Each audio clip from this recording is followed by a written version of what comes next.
Did you even read the dress code? The new vice president sneered on her very first day, waving the corporate handbook directly in my face.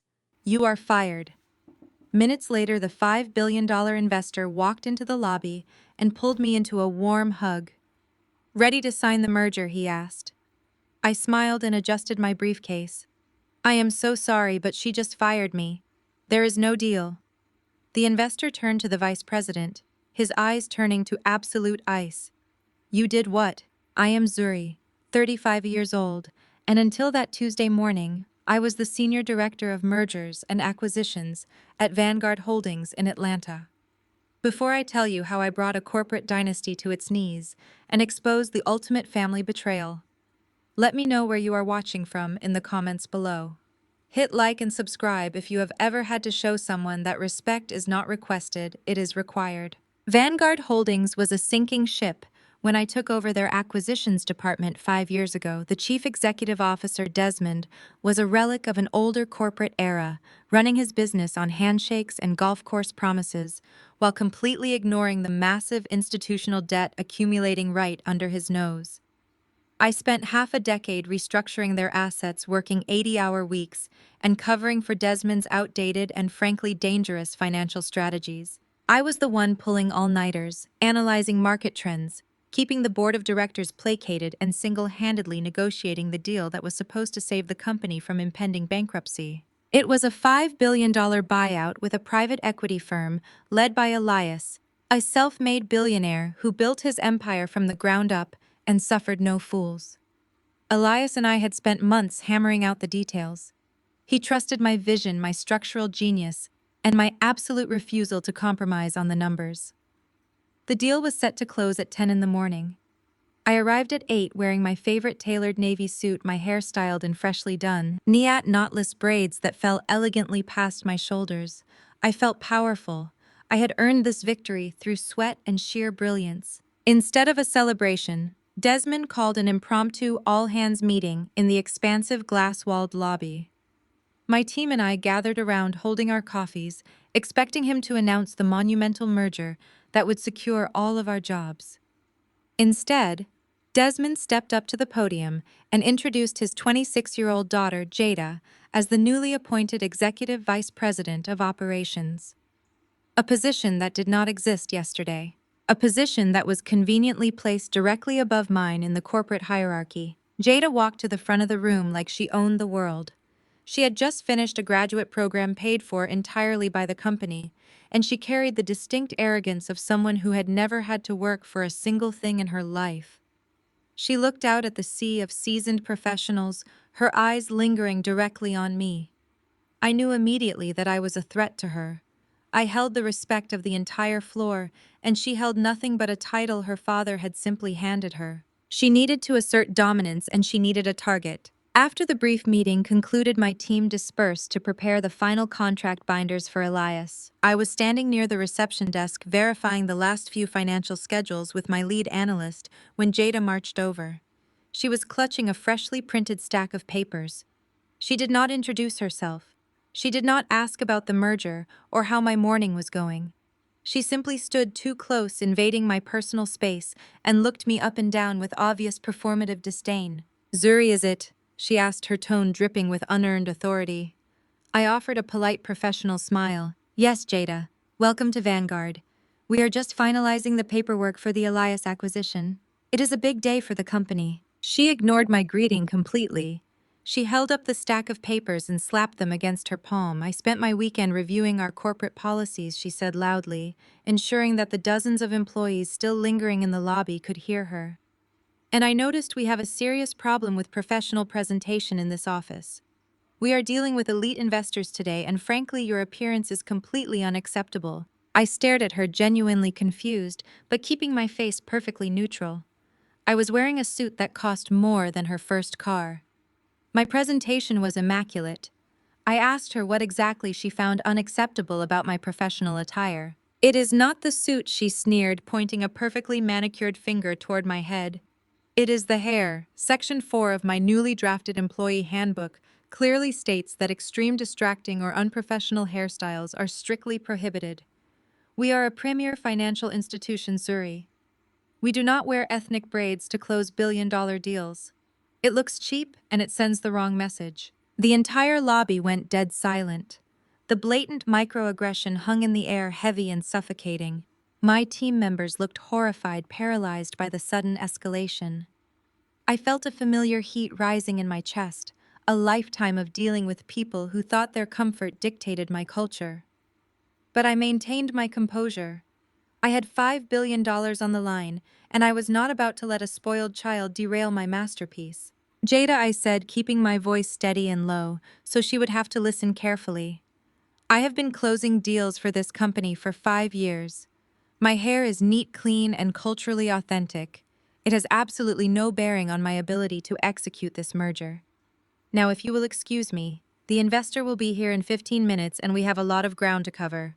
I turned to walk away, refusing to engage in a petty power struggle with an insecure nepotism hire. That was when she snapped.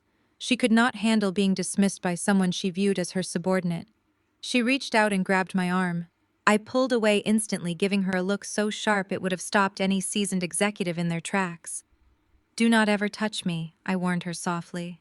"Did you even read the dress code?" She practically shouted, her voice echoing off the high marble walls. "You do not walk away from me.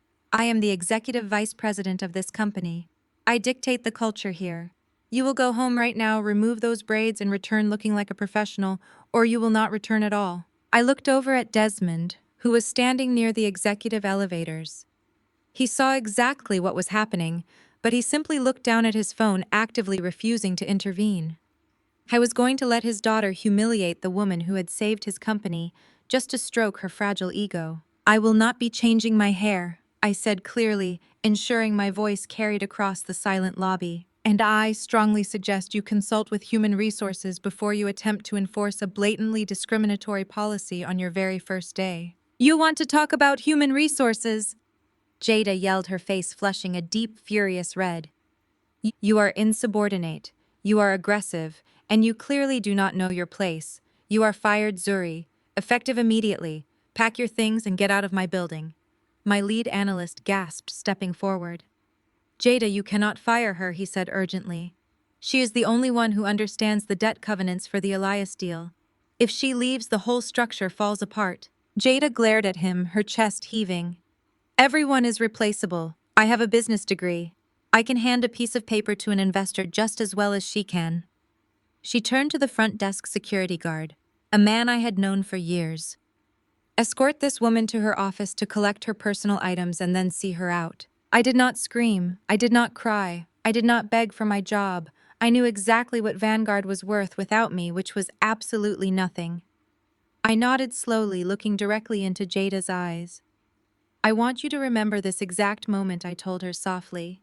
"I want you to remember that you chose your ego over your company." I walked to my office with the security guard, who kept apologizing under his breath the entire way. I told him it was not his fault. I packed my personal laptop, my framed photos, and a few desk accessories into my leather briefcase. I left the massive, meticulously organized contract binders sitting right there on the desk. They were Vanguard property after all. Let Jada figure out the 5,000 pages of debt restructuring on her own. I walked back down to the lobby, carrying my briefcase, my head held high. Jada was standing near the reception desk, looking incredibly smug, flanked by two of her father's sycophant managers.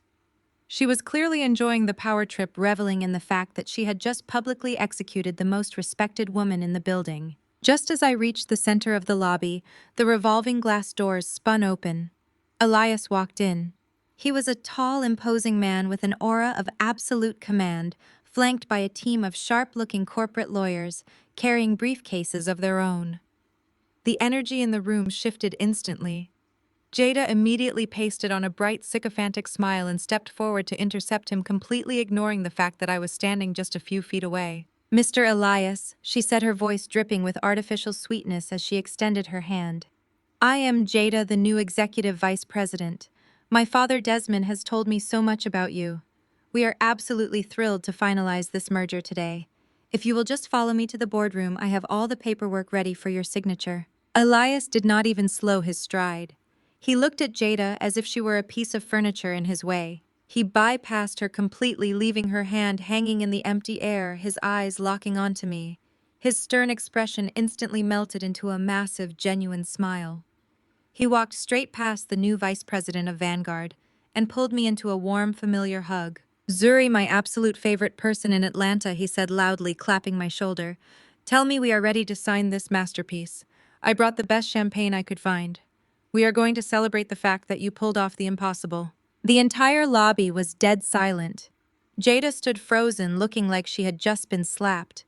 The fake smile had completely vanished from her face, replaced by a look of sheer, unadulterated panic as she realized the billionaire investor did not care about her title at all. I smiled at Elias, adjusting my grip on my briefcase. I felt a deep, profound sense of satisfaction settling into my bones. "I am so sorry, Elias," I said, keeping my voice light and conversational.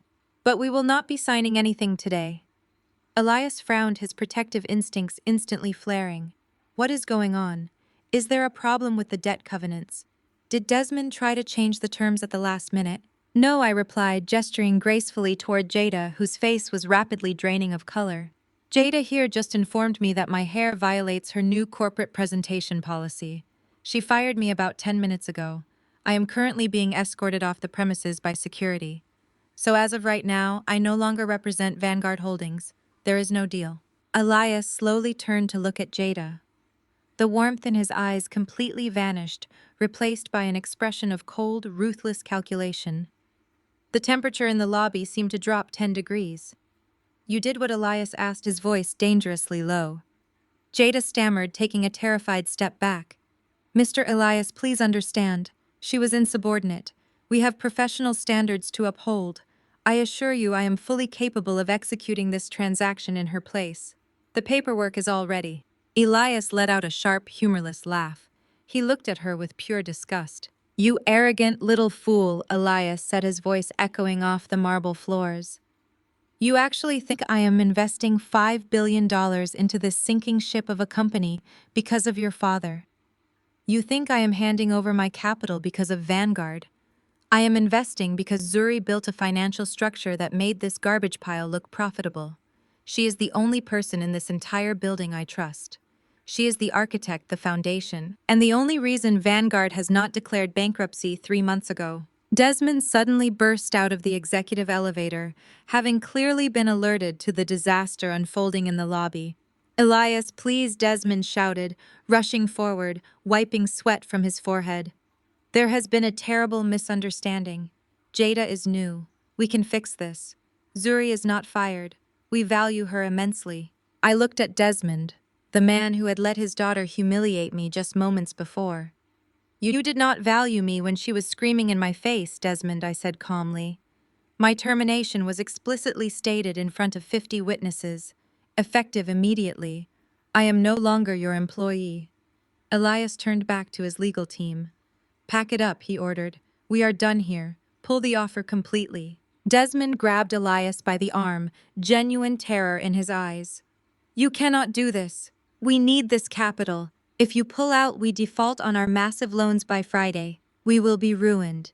Then you should have taught your daughter how to run a business instead of how to throw a tantrum," Elias said, yanking his arm away. He turned back to me, his expression softening slightly. "Call me later, Zuri. We have things to discuss." I nodded, holding my head high. I turned and walked toward the revolving doors. Behind me, the lobby erupted into absolute chaos. Desmond was screaming at Jada. Jada was sobbing, her brief moment of power completely shattered by the reality of what she had just destroyed. The security guard who was supposed to be escorting me out was standing by the desk looking incredibly satisfied. I pushed through the glass doors and stepped out into the warm Atlanta morning air. The sun was shining and I took a deep cleansing breath. I had just walked away from a $5 billion deal and I had never felt more powerful in my entire life. They thought they held my livelihood in their hands. They thought my pride could be bought and my culture could be suppressed for a paycheck. They were wrong. I walked down the busy street, my phone already buzzing with frantic, pleading voicemails from Desmond. I did not listen to a single one. I simply deleted them and continued walking toward my car. I had won the first battle without raising my voice or losing my dignity. But my day was far from over. As I unlocked my car door, my calendar notification chimed loudly. Mandatory family dinner. My stomach instantly knotted. While I had just successfully navigated a corporate war zone, the real battlefield was waiting for me at an upscale steakhouse across town. My family. The people who were supposed to support me, but who only ever saw me as a walking bank account. They had no idea what had just happened, but the news of Vanguard's collapsed merger was already trending on financial blogs. I took one last look at the towering Vanguard building, put my car in gear, and drove toward the restaurant. I survived Jada, but I knew the hardest confrontation was yet to come. Did you even bother reading the corporate handbook before walking into my building today? The new vice president sneered on her very first morning, waving the thick manual right in my face. You are fired, effective immediately. Less than 5 minutes later, the private equity billionaire I had spent months negotiating with walked through the glass doors. He bypassed her completely and pulled me into a massive hug. Are we ready to sign this $5 billion merger? He asked. I smoothed my jacket and offered him a polite smile. I am so sorry, Elias, but she just fired me, so there is no deal today. The billionaire turned slowly toward the new vice president, the warmth vanishing from his eyes entirely. You did what? I am Zuri, 35 years old, and until that disastrous Tuesday morning, I was the senior director of mergers and acquisitions at Vanguard Holdings in Atlanta. If you have ever watched an arrogant Nepo baby destroy their own empire in 5 minutes flat, let me know where you are watching from in the comments below. Hit like and subscribe if you know that true power does not need a fancy title to command a room. Vanguard Holdings was a sinking ship when I took over their acquisitions department 5 years ago. The chief executive officer, Desmond, was a relic of an older corporate era. He ran his business on handshakes, golf course promises, and outdated metrics, completely ignoring the massive institutional debt accumulating right under his nose. I spent half a decade restructuring their assets, working 80-hour weeks, and covering for Desmond's dangerous financial strategies. I was the one pulling all-nighters to analyze market trends, the one keeping the board of directors placated, and the one who single-handedly negotiated the deal that was supposed to save the company from impending bankruptcy. It was a $5 billion buyout, with a private equity firm led by Elias. Elias was a self-made billionaire who built his empire from the ground up in the tech sector, and he suffered no fools. We had spent months hammering out the intricate details of this merger. He trusted my vision, my structural genius, and my absolute refusal to compromise on the numbers. The deal was set to close at 10 in the morning. I arrived at 8, wearing my favorite tailored navy suit, my hair styled in freshly done neat knotless braids that fell elegantly past my shoulders. I felt powerful because I had earned this victory through sweat and sheer brilliance. Instead of a celebration, Desmond called an impromptu all-hands meeting in the expansive glass-walled lobby. My team and I gathered around holding our coffees, expecting him to announce the monumental merger that would secure all of our jobs. Instead, Desmond stepped up to the podium and introduced his 26-year-old daughter Jada as the newly appointed Executive Vice President of Operations. This was a position that did not exist yesterday. It was a position that was conveniently placed directly above mine in the corporate hierarchy. Jada walked to the front of the room like she owned the world. She had just finished a graduate program, paid for entirely by the company, and she carried the distinct arrogance of someone who had never had to work for a single thing in her life. She looked out at the sea of seasoned professionals, her eyes lingering directly on me. I knew immediately that I was a threat to her. I held the respect of the entire floor, and she held nothing but a title her father had simply handed her. She needed to assert dominance right out of the gate, and she needed a highly visible target. After the brief meeting concluded, my team dispersed to prepare the final contract binders for Elias. I was standing near the reception desk, verifying the last few financial schedules with my lead analyst when Jada marched over. She was clutching a freshly printed stack of papers. She did not introduce herself or ask about the merger. She simply stood too close, invading my personal space, and looked me up and down with obvious performative disdain. Zuri, I presume, she said, her tone dripping with unearned authority. I offered a polite professional smile and welcomed her to Vanguard, noting that we were just finalizing the paperwork for the Elias acquisition and that it was a big day for the company. She ignored my greeting completely. She held up the stack of papers and slapped them against her palm. speaking loudly enough to ensure that the dozens of employees still lingering in the lobby could hear her. She announced that she had spent her weekend reviewing our corporate policies and noticed we had a serious problem with professional presentation in this office. She stated that we were dealing with elite investors today and that my appearance was completely unacceptable. I stared at her, genuinely confused, but keeping my face perfectly neutral. My presentation was immaculate. I asked her what exactly she found unacceptable about my professional attire. "It is not the suit," she sneered, pointing a perfectly manicured finger toward my head. "It is the hair." She informed me that Section 4 of her newly drafted employee handbook strictly prohibited extreme distracting or unprofessional hairstyles. She claimed that Vanguard was a premier financial institution and that we do not wear ethnic braids to close billion-dollar deals because it looks cheap and sends the wrong message. The entire lobby went dead silent. The blatant microaggression hung in the air, heavy and suffocating. My team members looked horrified, paralyzed by the sudden escalation. I felt a familiar heat rising in my chest, a lifetime of dealing with people who thought their comfort dictated my culture. But I maintained my composure.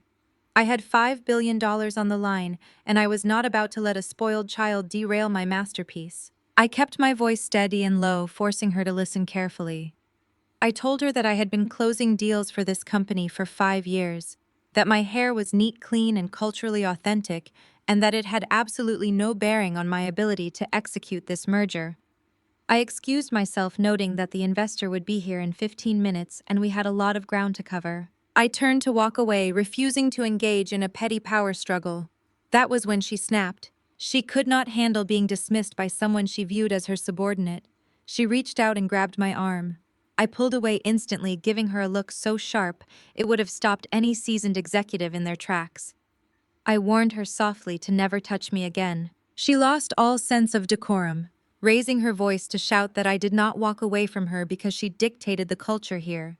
She ordered me to go home right now, remove the braids and return looking like a professional, or not return at all. I looked over at Desmond, who was standing near the executive elevators. He saw exactly what was happening, but he simply looked down at his phone, actively refusing to intervene. He was going to let his daughter humiliate the woman who had saved his company just to stroke her fragile ego. I stated clearly that I would not be changing my hair and suggested she consult with human resources before attempting to enforce a blatantly discriminatory policy on her very first day. Her face flushed a deep, furious red as she accused me of being insubordinate and aggressive. She declared that I was fired effective immediately and ordered me to pack my things and get out of her building. My lead analyst gasped and stepped forward urgently, reminding Jada that she could not fire me because I was the only one who understood the debt covenants for the Elias deal. He warned her that if I left, the whole structure would fall apart. Jada glared at him, stating that everyone was replaceable and that her business degree meant she could hand a piece of paper to an investor just as well as I could. She turned to the front desk security guard, a man I had known for years, and ordered him to escort me to my office to collect my personal items and then see me out. I did not scream or cry or beg for my job. I knew exactly what Vanguard was worth without me, which was absolutely nothing. I nodded slowly, looking directly into Jada's eyes, and told her I wanted her to remember this exact moment when she chose her ego over her company. I walked to my office with the security guard who kept apologizing under his breath the entire way. I packed my personal laptop, my framed photos, and a few desk accessories into my leather briefcase. I left the massive, meticulously organized contract binders sitting right there on the desk. They were Vanguard property after all. Let Jada figure out the 5,000 pages of debt restructuring on her own. I walked back down to the lobby carrying my briefcase, my head held high. Jada was standing near the reception desk, looking incredibly smug, flanked by two of her father's sycophant managers. She was clearly enjoying the power trip, reveling in the fact that she had just publicly executed the most respected woman in the building. Just as I reached the center of the lobby, the revolving glass doors spun open. Elias walked in. He was a tall, imposing man with an aura of absolute command, flanked by a team of sharp-looking corporate lawyers carrying briefcases of their own. The energy in the room shifted instantly. Jada immediately pasted on a bright, sycophantic smile and stepped forward to intercept him, completely ignoring the fact that I was standing just a few feet away. She greeted him with artificial sweetness, introducing herself as the new executive vice president and expressing how thrilled they were to finalize the merger today. She offered to lead him to the boardroom, claiming all the paperwork was ready for his signature. Elias did not even slow his stride. He looked at Jada as if she were a piece of furniture in his way. He bypassed her completely, leaving her hand hanging in the empty air, his eyes locking onto me. His stern expression instantly melted into a massive, genuine smile. He walked straight past the new vice president of Vanguard and pulled me into a warm, familiar hug. He clapped my shoulder and announced that he had brought the best champagne he could find, ready to celebrate the fact that I had pulled off the impossible. The entire lobby was dead silent. Jada stood frozen, looking like she had just been slapped. The fake smile had completely vanished from her face, replaced by a look of sheer panic as she realized the billionaire investor did not care about her title at all. I smiled at Elias, adjusting my grip on my briefcase, feeling a deep, profound sense of satisfaction settling into my bones. I told him in a light conversational tone that we would not be signing anything today. Elias frowned, his protective instincts instantly flaring. He asked what was going on, wondering if there was a problem with the debt covenants, or if Desmond had tried to change the terms at the last minute. I gestured gracefully toward Jada, whose face was rapidly draining of color, and explained that she had just informed me my hair violated her new corporate presentation policy.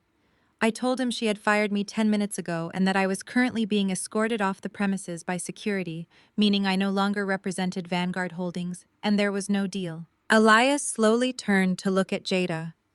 The warmth in his eyes completely vanished, replaced by an expression of cold, ruthless calculation. The temperature in the lobby seemed to drop 10 degrees. He asked her what she did, his voice dangerously low. Jada stammered, taking a terrified step back. She begged him to understand that I was insubordinate and that they had professional standards to uphold. She assured him she was fully capable of executing the transaction in my place because the paperwork was all ready. Elias let out a sharp, humorless laugh, looking at her with pure disgust. He told her she was an arrogant little fool if she actually thought he was investing $5 billion into this sinking ship of a company because of her father. He clarified that he was investing because I built a financial structure that made their garbage pile look profitable. He stated loud enough for the whole lobby to hear that I was the only person in the entire building he trusted, the architect of the deal, and the only reason Vanguard had not declared bankruptcy 3 months ago. Desmond suddenly burst out of the executive elevator, having clearly been alerted to the disaster unfolding in the lobby. He rushed forward, wiping sweat from his forehead, begging Elias to stop and claiming there had been a terrible misunderstanding. He insisted that Jada was just new, that they could fix this and that I was not fired because they valued me immensely. I looked at Desmond, the man who had let his daughter humiliate me just moments before. I told him calmly that he did not value me when she was screaming in my face. I reminded him that my termination was explicitly stated in front of 50 witnesses, effective immediately, and that I was no longer his employee. Elias turned back to his legal team and ordered them to pack it up. He told them they were done here and instructed them to pull the offer completely. Desmond grabbed Elias by the arm, genuine terror in his eyes. He pleaded that they needed this capital, stating that if Elias pulled out, Vanguard would default on their massive loans by Friday, and they would be completely ruined. Elias yanked his arm away and told Desmond he should have taught his daughter how to run a business instead of how to throw a tantrum. He turned back to me, his expression softening slightly, and told me to call him later because we had things to discuss. I nodded, holding my head high. I turned and walked toward the revolving doors. Behind me, the lobby erupted into absolute chaos. Desmond was screaming at Jada. Jada was sobbing, her brief moment of power completely shattered by the reality of what she had just destroyed. The security guard who was supposed to be escorting me out was standing by the desk, looking incredibly satisfied. I pushed through the glass doors and stepped out into the warm Atlanta morning air. The sun was shining, and I took a deep, cleansing breath. I had just walked away from a $5 billion deal, and I had never felt more powerful in my entire life. They thought they held my livelihood in their hands. They thought my pride could be bought, and my culture could be suppressed for a paycheck. They were wrong. I walked down the busy street, my phone already buzzing with frantic pleading voicemails from Desmond. I did not listen to a single one. I simply deleted them and continued walking toward my car. I had won the first battle without raising my voice or losing my dignity. But my day was far from over. As I unlocked my car door, my calendar notification chimed loudly. It was a reminder for a mandatory family dinner. My stomach instantly knotted. While I had just successfully navigated a corporate war zone, the real battlefield was waiting for me at an upscale steakhouse across town. My family. The people who were supposed to support me, but who only ever saw me as a walking bank account. They had no idea what had just happened, but the news of Vanguard's collapsed merger was already trending on financial blogs.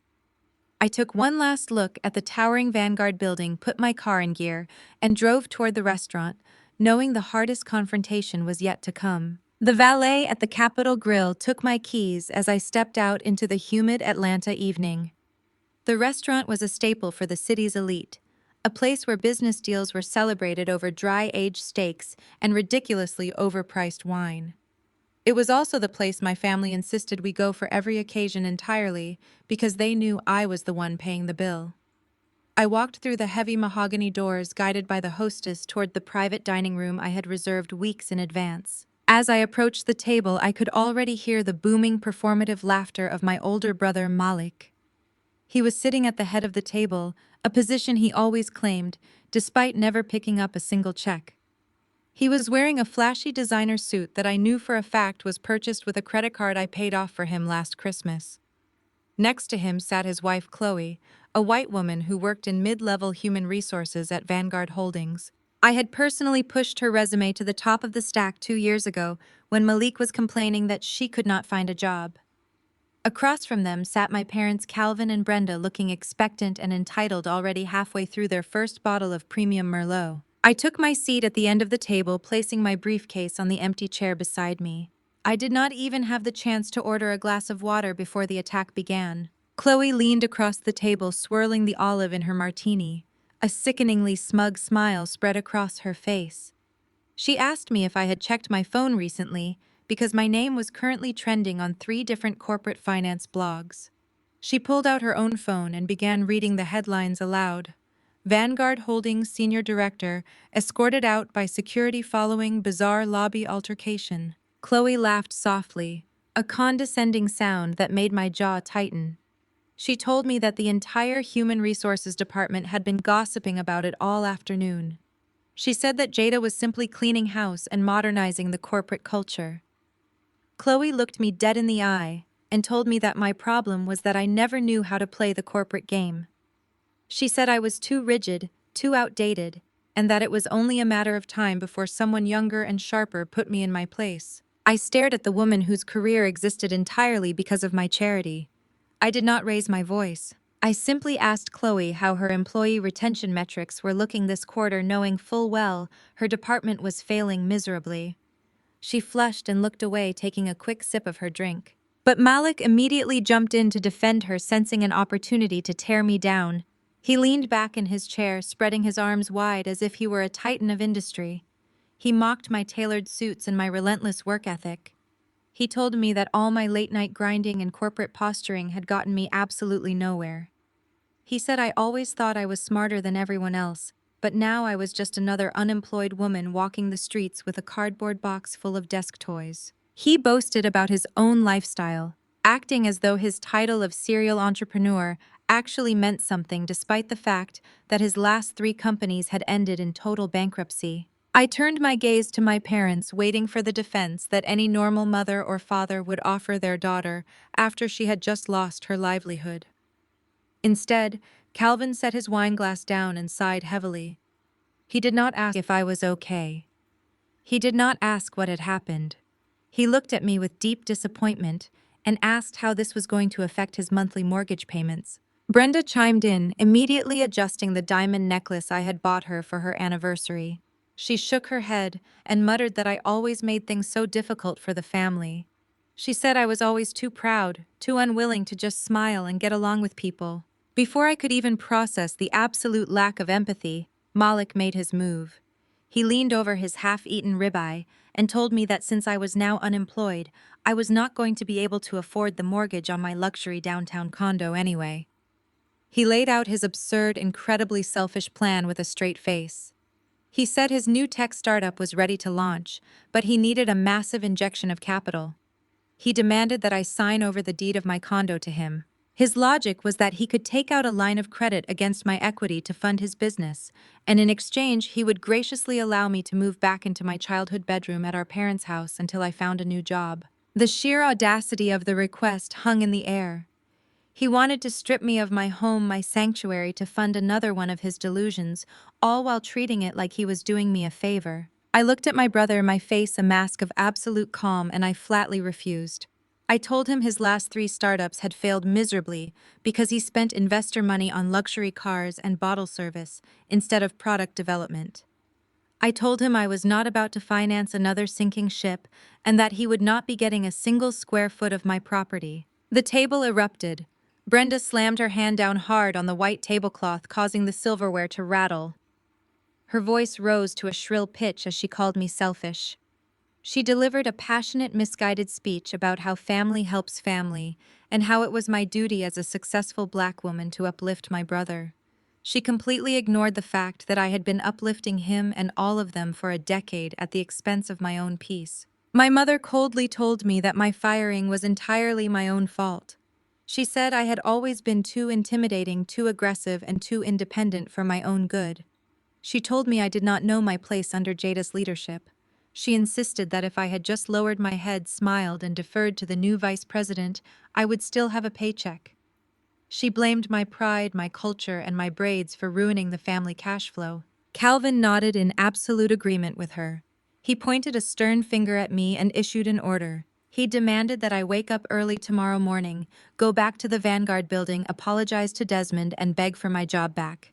He told me I needed to swallow my pride and do whatever it took to get back on the payroll so I could keep funding Malik's dreams and paying their bills. Sitting there under the heavy ambient lighting of the steakhouse, listening to the people who shared my blood, demand that I strip myself of all dignity for their convenience, something fundamental broke inside of me.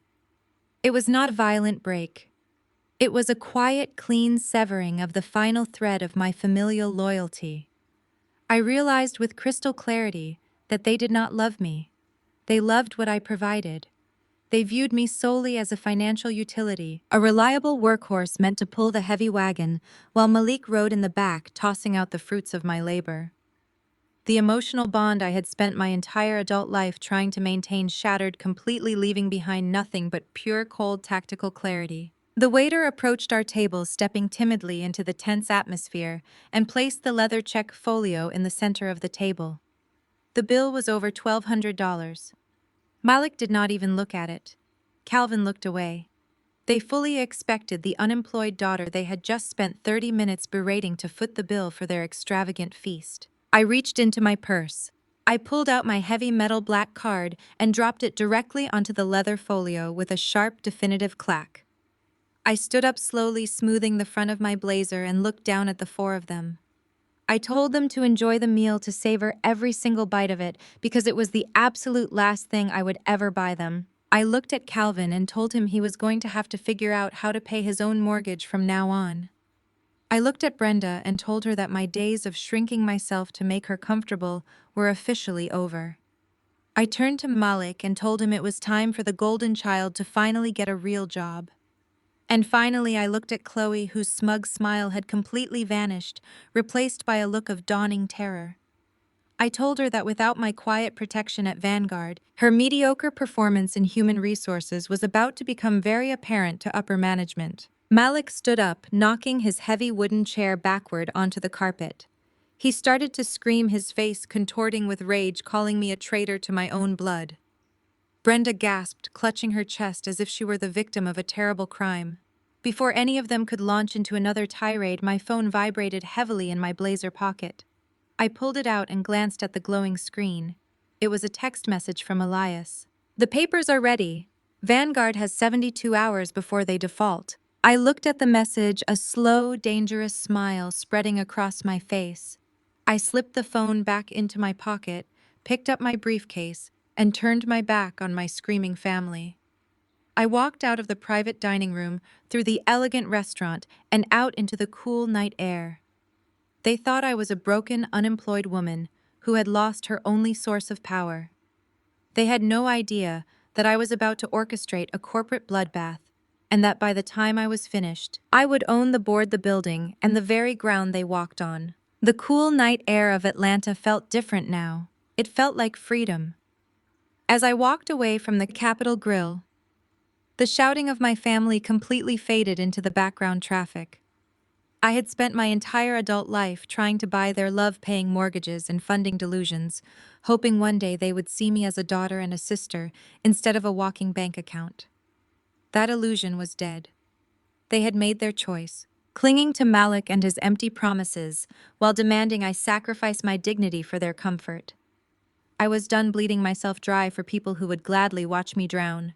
My phone buzzed relentlessly in my pocket as I walked toward the curb. I pulled it out and saw 14 missed calls from Desmond. The reality of his daughter's catastrophic mistake was clearly setting in. The business blogs were already tearing Vanguard Holdings apart, reporting that their primary lifeline had walked out the door.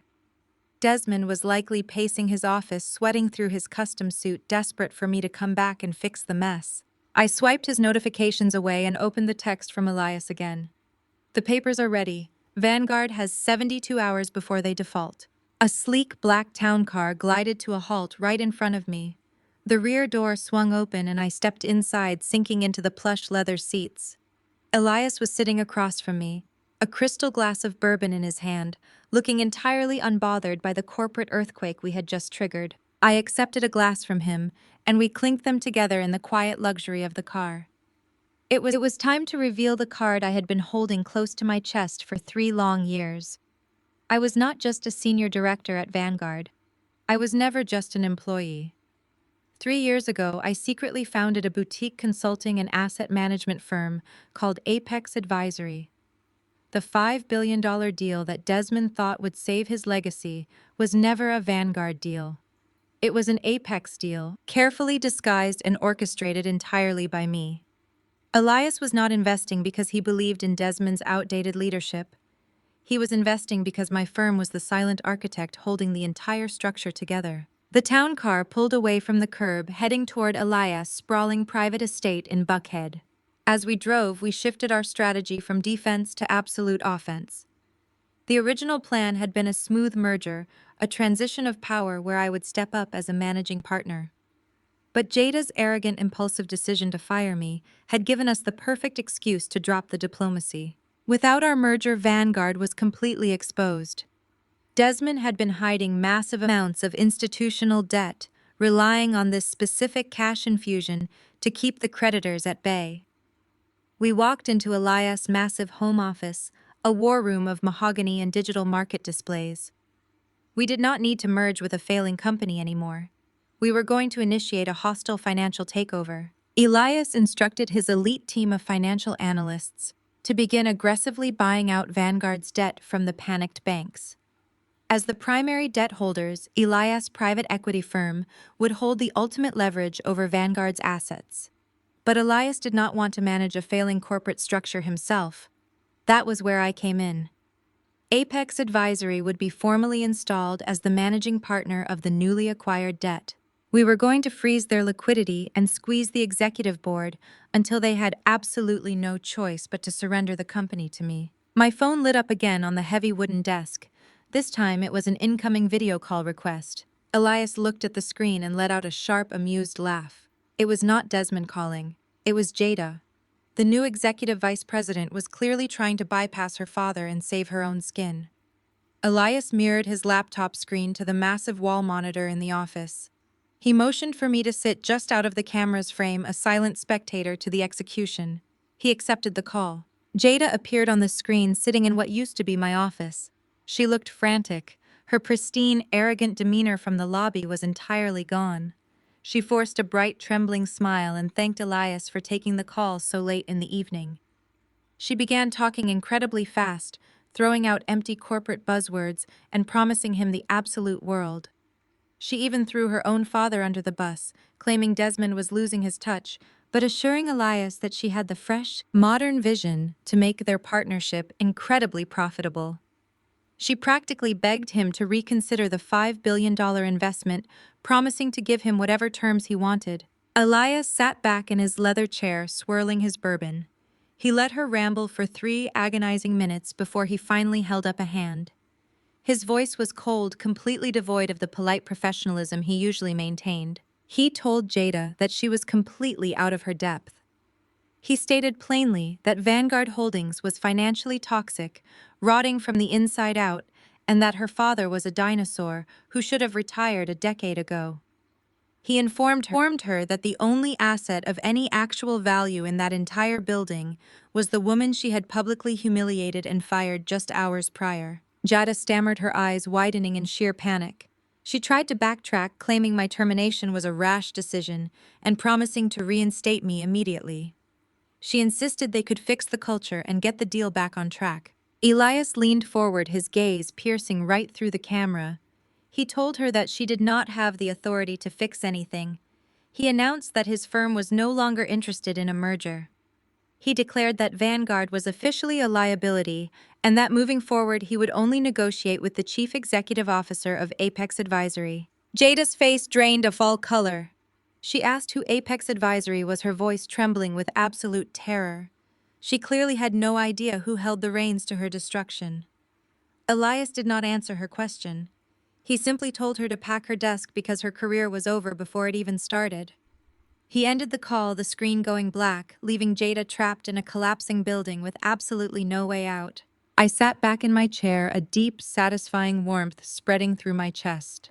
The trap was perfectly set. The walls were closing in on the Vanguard executive team, and the stock prices were already beginning to freefall in after-hours trading.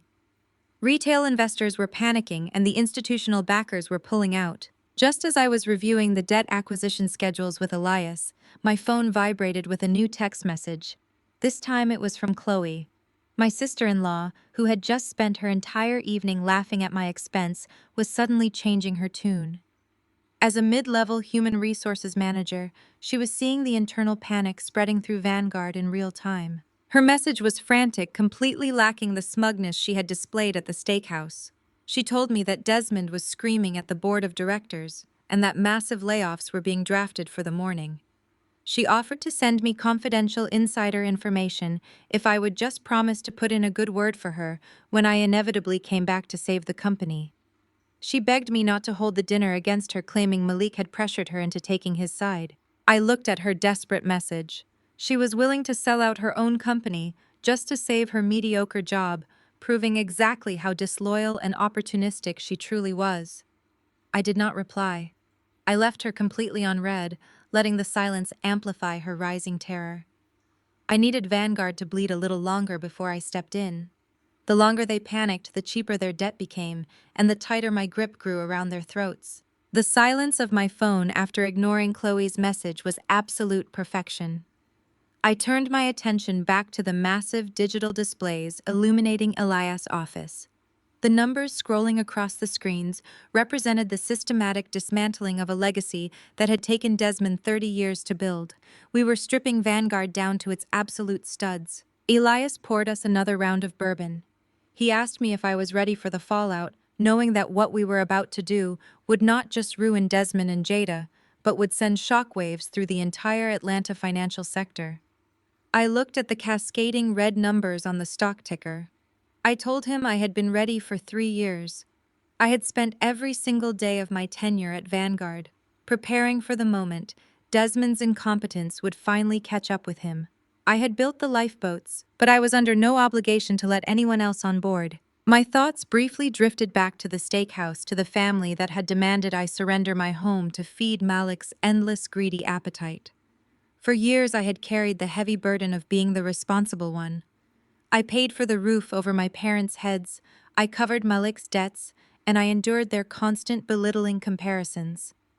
They genuinely believed that because I was a black woman who valued stability and hard work, I was obligated to act as their permanent safety net. They mistook my generosity for weakness. They mistook my silence for submission. But standing in that war room, looking at the billions of dollars shifting under my direct command, I realized that my family had fundamentally misunderstood who I was. I was not just a workhorse. I was an apex predator in a corporate jungle, and I had simply been biding my time. By morning, the financial world would wake up to a bloodbath. Vanguard Holdings was about to face a liquidity crisis so severe that the board of directors would be forced to take emergency action. The banks would call in their loans, and because Elias and I were quietly purchasing that debt at pennies on the dollar, Vanguard would soon owe everything to me. I pulled up my own encrypted laptop and logged into the Apex Advisory secure servers. I began drafting the legal covenants that would freeze Vanguard's asset liquidity the moment the market opened. I was locking every single door, sealing every window, and trapping the Vanguard executive team inside their own burning house. Desmond would try to quietly sell off their subsidiary assets to raise capital, but my new debt covenants would legally block him at every single turn. I was going to be completely paralyzed. I looked over at Elias, who was reviewing the final debt acquisition transfers. He smiled a ruthless, brilliant expression that perfectly matched my own. We were no longer just business partners. We were the executioners of a corrupt corporate dynasty. The night deepened, and the city of Atlanta slept completely unaware of the financial earthquake that was about to hit. I reviewed the final documents, my mind sharp and my heart completely unburdened. The family that had tried to drain me dry was officially cut off. The company that had tried to humiliate me was about to become my property. And the arrogant vice president who had mocked my braids was about to find herself standing in the unemployment line. I closed my laptop, the screen going dark, ready to watch the dominoes fall. The heavy door of the town car closed, shutting out the noise of the city and the lingering echoes of my family's entitlement. I sank back into the plush leather seat and finally let out a breath I felt like I had been holding for 10 years. Elias sat across from me in the quiet luxury of the vehicle. He did not ask about the shouting match he had undoubtedly seen as the car pulled up to the steakhouse. He simply poured 2 glasses of sparkling water from the console and handed one to me. We drove in comfortable silence toward his private estate in the affluent neighborhood of Buckhead. For the first time in my entire adult life, I was not rushing to fix someone else's mistake or begging for a shred of basic respect. I was riding into battle alongside a billionaire who viewed me as an absolute equal. We passed through the towering iron security gates of Elias' estate and pulled up to the main entrance. The house was massive, but understated exactly like the man who owned it. He led me straight past the formal living rooms and deep into the west wing of the house, where his private home office was located. Calling it an office was an understatement. It was a corporate war room. Floor-to-ceiling digital displays lined the walls, flashing real-time global market data. A massive mahogany conference table sat in the center, covered in financial projections and legal pads. Elias took off his suit jacket and rolled up his sleeves. He pulled up Vanguard Holdings' current financial portfolio on the main screen. The numbers were glowing a harsh, unforgiving red. We stood side by side, looking at the crumbling foundation of the company that had just fired me. I explained to Elias exactly how fragile Desmond's empire truly was. For 5 years, I had been the only person keeping Vanguard afloat. Desmond had spent the last decade taking out massive high-interest institutional loans to fund his golf course deals and cover his own gross incompetence. He had hidden this toxic corporate debt behind creative accounting and aggressive subsidiary acquisitions. The $5 billion merger we were supposed to sign today was his absolute last lifeline. It was the only thing that would have cleared those debts and kept the creditors at bay. Desmond genuinely believed the merger was going to wash away his financial sins. But I was the architect of that deal, and I had built a fail-safe into the foundation. I told Elias that the moment he walked out of that lobby and publicly withdrew his capital, Vanguard was left completely exposed to the market. By tomorrow morning, the financial blogs would report the collapsed merger. By tomorrow afternoon, the banks holding Desmond's toxic loans would start to panic. Elias leaned against the edge of the mahogany table, crossing his arms. He looked at the red numbers cascading down the screen and smiled. He noted that we were originally going to merge our assets and gradually phase Desmond out of power over the next 2 years. He asked me what the new plan was now that diplomatic relations were entirely off the table. I walked over to the digital display and tapped the screen, isolating Vanguard's primary debt holders. I told Elias that we were going to pivot. We were no longer merging with Vanguard. We were going to initiate a hostile financial takeover. I laid out the strategy step by step.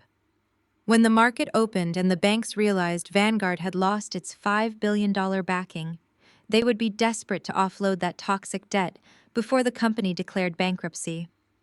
I instructed Elias to use his private equity firm to aggressively sweep in and buy out Vanguard's debt from those panicked banks at pennies on the dollar. Elias nodded, tracking the brilliance of the move. He pointed out that holding their debt gave us massive leverage, but managing a failing corporate structure was a massive headache. He asked who was going to manage the asset recovery once we had Vanguard by the throat. I smiled, feeling a deep, satisfying warmth spreading through my chest. I reminded him about my secret weapon. 3 years ago, I had quietly founded a boutique consulting firm called Apex Advisory.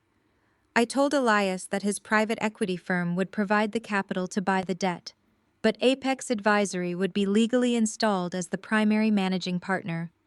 We would draft ironclad debt covenants that would immediately freeze Vanguard's asset liquidity. Desmond would not be able to sell a single desk chair without my explicit written permission. We were going to buy his company right out from under him, and he would not even realize it until the trap snapped shut. Elias let out a sharp laugh of pure admiration. He looked at me with an expression of absolute respect and told me it was the most ruthless, brilliant financial maneuver he had ever seen. He agreed to the terms immediately. We were going to squeeze the executive board until they had absolutely no choice but to surrender the entire company to me. We spent the next 2 hours drafting the legal frameworks. I poured every ounce of my frustration, my brilliance, and my cultural pride into those documents. I thought about my brother Malik demanding the deed to my condo. I thought about my mother telling me I was too intimidating and needed to know my place. I thought about Jada waving that employee handbook in my face and telling me my braids were cheap and unprofessional. They all thought I was just a worker bee meant to build their hives and accept their disrespect in silence. They had no idea they had just handed the keys to the kingdom to an apex predator. Just as I was saving the final debt acquisition schedule on the secure server, a loud chime echoed through the war room. Elias' private executive laptop was lighting up on the desk. An urgent video call request was flashing across the screen. Elias walked over and checked the caller identification. He looked up at me, his eyebrows raised in genuine surprise. It was not Desmond calling to beg for a second chance. It was Jada. The newly appointed 26-year-old executive vice president of Vanguard was desperately trying to bypass her own father. She was clearly sitting in her office late at night, realizing the catastrophic magnitude of what she had done in the lobby that morning. She was attempting to secure a direct line to the billionaire investor, hoping to use her unearned title to salvage the firm and save her own skin before the board of directors could demand her head on a platter. Elias looked at the ringing screen and then looked back at me. He asked if I was ready to watch the new vice president dig her own grave. I nodded, pulling my chair just out of the camera's frame so I could listen without being seen.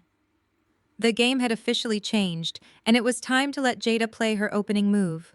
Elias pressed the button to accept the incoming video call, and the massive high-definition monitor on the wall blinked to life. The screen revealed Jada sitting at my old desk in the Vanguard executive suite. The stark overhead lighting cast harsh shadows across her face, highlighting the sheer exhaustion and panic she was desperately trying to hide behind a thick layer of makeup. She had clearly been crying, but she immediately pasted on a bright artificial smile the moment Elias' face appeared on her screen. "Mr. Elias," she began, her voice pitching up an entire octave in an attempt to sound charming and composed. "I am so incredibly grateful you took my call this late in the evening. I know the events in the lobby this morning were less than ideal, but I wanted to reach out to you directly, man to man, so to speak." I sat perfectly still in my leather chair, just outside the camera's field of vision, watching her performance unfold. She was completely unaware that the woman she had fired was sitting mere feet away from the billionaire she was currently trying to seduce into a corporate bailout. Elias did not return her smile. He sat back in his chair, his expression unreadable, and told her to get straight to the point because his time was extremely valuable. Jada swallowed hard, her fake smile faltering for a fraction of a second before she doubled down on her strategy. She leaned forward, resting her elbows on the mahogany desk that still held the indentations of my contract binders. She told Elias that she understood his hesitation after the abrupt personnel changes this morning, but she assured him that Vanguard was ready to offer him unprecedented terms. She claimed that my termination was a necessary step in modernizing the corporate culture and removing stagnant dead weight from the executive floor. Then she did exactly what I knew she would do. She threw her own father completely under the bus. Jada lowered her voice, attempting to sound like a seasoned insider sharing a corporate secret. She told Elias that she knew Desmond was losing his touch. She claimed her father was stuck in the past, relying on outdated financial models that were holding the company back from its true potential. She promised Elias that with her fresh modern vision and his capital, they could bypass Desmond's conservative strategies entirely and restructure the board to their mutual advantage. She practically begged him to bring his $5 billion back to the table, promising to give him whatever leverage he wanted if he would just agree to partner with her directly. It was a stunning display of absolute disloyalty. She was perfectly willing to gut her own father's legacy if it meant saving her unearned title. Elias let her ramble for 3 agonizing minutes, letting her dig the hole as deep as she possibly could. He glanced over at me, and I gave him a slow, deliberate nod. It was time to end the charade. Elias leaned forward, bringing his face closer to the camera lens. He did not raise his voice, but the cold, absolute authority in his tone was devastating. He told Jada that she was completely out of her depth.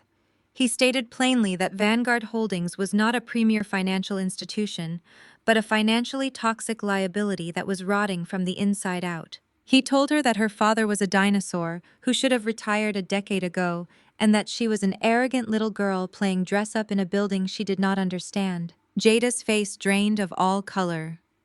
Her mouth opened, but no sound came out. She looked like she had just been physically struck. Elias continued his verbal dismantling without a single ounce of mercy. He informed her that he was recording this video call and that he found her willingness to betray her own father for a paycheck utterly repulsive. He clarified that he never had any intention of partnering with Vanguard because of Desmond, and he certainly had no intention of partnering with a nepotism hire who could not even read a basic balance sheet. He told her that the only asset of any actual value in that entire building was the woman she had publicly humiliated and fired just hours prior.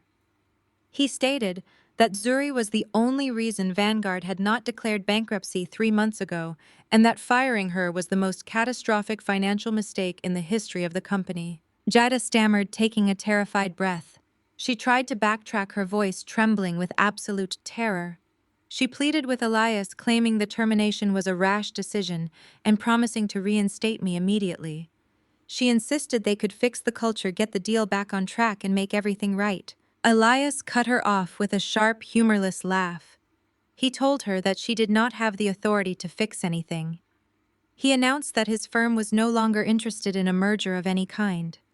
He declared that Vanguard was officially a distressed asset and that moving forward, he would only negotiate with the chief executive officer of Apex Advisory. Jada stared at the screen, her eyes wide with sheer panic. She asked who Apex Advisory was, her voice cracking under the weight of her impending destruction. She clearly had no idea who held the reins to her fate, or what kind of monster was waiting for her in the dark. Elias did not answer her question. He simply told her to pack her desk because her career was over before it even started. He ended the call without another word, the screen going completely black and cutting off Jada's desperate pleas. I sat back in my chair, a deep, satisfying warmth spreading through my chest. The trap was perfectly set. The walls were rapidly closing in on the Vanguard executive team. I pulled up the live market data on my encrypted laptop. The stock prices were already beginning to freefall in after-hours trading. Retail investors were panicking as rumors of the collapsed merger spread across financial forums, and the institutional backers were quietly preparing to pull out their remaining capital.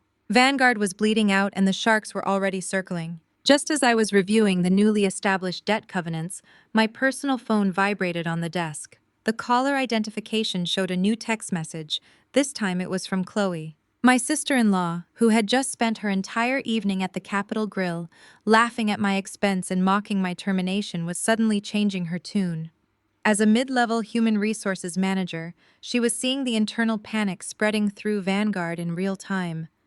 The executives were scrambling, the legal team was in emergency meetings, and the writing was clearly on the wall. Her message was frantic, completely lacking the smug superiority she had displayed at the steakhouse. She told me that Desmond was currently screaming at the board of directors, and that massive layoffs were being drafted for the morning. She offered to send me confidential insider information and restructuring documents if I would just promise to put in a good word for her when I inevitably came back to save the company. She begged me not to hold the dinner against her, claiming Malik had pressured her into taking his side and that she always knew I was the smartest person in the room. I looked at her desperate, pathetic message. She was completely willing to sell out her own company and violate corporate confidentiality just to save her mediocre job, proving exactly how disloyal and opportunistic she truly was. She thought she could buy my forgiveness with stolen documents, knowing her own livelihood was about to evaporate. I did not reply. I did not even type a single word. I left her completely on read, letting the absolute silence amplify her rising terror. I needed Vanguard to bleed a little longer before I stepped in. The longer they panicked, the cheaper their debt became, and the tighter my grip grew around their throats. I placed my phone face down on the mahogany table and turned my attention back to the red numbers falling across the screens, perfectly content to watch them all drown. I left Elias Estate well past midnight. The drive back to my downtown condo was incredibly quiet, and the sprawling streets of Atlanta were completely empty. I felt a profound sense of absolute clarity settling deep into my bones. The hostile financial takeover was officially in motion, and there was nothing Desmond or Jada could do to stop the bleeding. I pulled my car into my secure parking garage and took the private elevator up to my penthouse floor. I expected to walk into a silent, empty home so I could get a few precious hours of sleep before the market officially opened and the real bloodshed began. But as the polished metal elevator doors parted, I saw a frantic figure pacing nervously in the carpeted hallway right outside my front door. It was Chloe. My sister-in-law looked absolutely nothing like the smug, arrogant woman who had mocked my firing over a dry-aged steak just a few short hours ago. Her expensive designer mascara was heavily smeared beneath her red-rimmed eyes, and her usually perfect blonde hair was a disheveled mess. She was clutching her oversized leather corporate tote bag tightly to her chest, like a life preserver on a sinking ship. The moment she saw me step out of the elevator, she practically sprinted down the hallway toward me. Her voice shook uncontrollably as she started rambling and apologizing before I could even get my keys out of my purse. She begged me to listen to her, claiming she had been waiting out in the cold hallway for over 2 hours. I did not say a single word to her. I simply unlocked my heavy wooden door, pushed it open, and walked inside, leaving her standing awkwardly in the hallway. She hesitated for a brief second before following me into the foyer and closing the door behind her. I placed my leather briefcase on the marble kitchen island and turned slowly to look at her, at my home in the middle of the night. Chloe instantly burst into heavy theatrical tears. She told me that Vanguard Holdings was in a state of absolute total chaos. She said Desmond had called an emergency midnight meeting with the entire human resources executive team. I was frantically drafting immediate mass layoffs to try and scrape together enough operational capital to appease the panicked creditors who were already calling in their loans. Chloe wept loudly as she confessed that her own name was currently sitting at the very top of the chopping block. She said Jada was actively throwing everyone in the department under the bus, trying to sacrifice mid-level management to save her own brand-new executive title. Chloe dropped her heavy tote bag onto my hardwood floor and begged me to save her. She pleaded with me to pick up the phone, call Desmond, and demand my job back. She was entirely convinced that if I returned to the office and magically salvaged the $5 billion merger, I could force Desmond to keep her on the payroll. She actually tried to reach out and grab my hands, but I took a smooth, deliberate step backward. I looked at this woman who had gleefully celebrated my public humiliation. I reminded her of the cruel, condescending jokes she had made at the restaurant. I reminded her how quickly she had aligned herself with an incompetent nepotism hire who attacked my culture and my professional competence. Chloe sobbed even harder, insisting that Malik had pressured her into acting that way and claiming that she had always respected me as a sister. It was a pathetic, transparent display of self-preservation. Watching her perform this fragile, desperate routine in my living room after mocking my corporate execution earlier was deeply ironic. But as I watched her cry, I saw a brilliant tactical opportunity hidden right inside her sheer desperation. I needed raw, unredacted internal data to ensure my hostile takeover was absolutely flawless tomorrow morning. I told Chloe that I might be willing to review her resume and potentially bring her onto my own private team when I eventually returned to the corporate sector.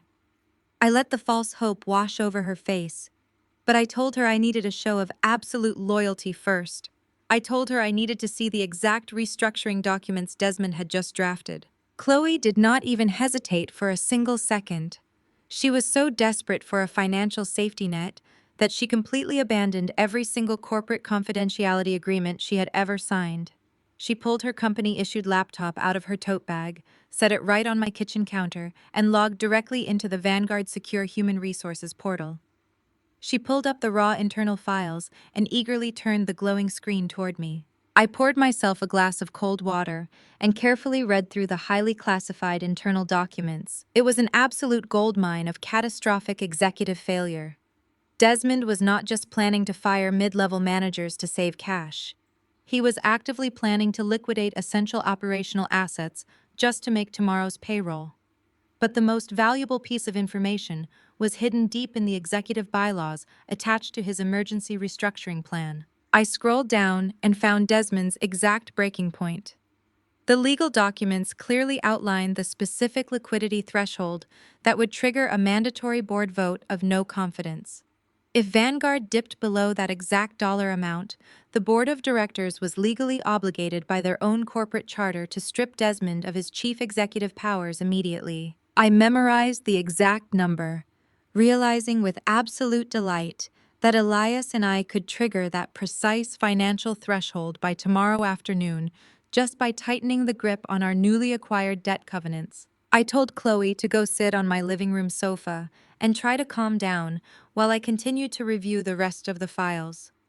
She stumbled over to the furniture and collapsed onto the cushions, burying her face in her hands and weeping softly into the fabric. As I stood in the kitchen looking at the glowing screen of her laptop, my own personal phone buzzed sharply in my pocket. I pulled it out and checked my alerts. It was a notification from my brother Malik. He had just sent a panicked, erratic message to our family group chat.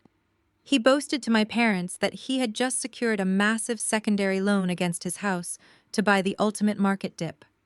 He was entirely convinced that Vanguard was too big to fail and that Desmond would announce a miraculous recovery by Monday morning. My blood ran completely cold as I realized what my foolish brother had just done. While his wife was currently sitting in my living room, crying about losing her only source of income, Malik had secretly taken out a second mortgage on their shared home and dumped every single cent of their equity into Vanguard stock at its lowest point. He had essentially set his own life on fire and handed me the matches. I stared at the glowing screen of my phone, reading my brother's boastful words over and over again just to make sure I was not hallucinating. Malik had actually typed the message with supreme confidence, littering the family group chat with rocket ship and money bag emojis. He bragged to our parents that he had just made the smartest financial maneuver of his entire life. He explicitly detailed how he had gone behind Chloe's back, leveraged the remaining equity in their suburban home, and dumped every single dollar into Vanguard Holdings. I was absolutely convinced that he was a financial genius capitalizing on a temporary market panic. In his arrogant, unearned superiority, he assumed that a corporate giant like Vanguard was simply too big to fail. He firmly believed that Desmond was playing a brilliant game of chess and would announce a miraculous corporate recovery by Monday morning, instantly doubling or tripling the stock value.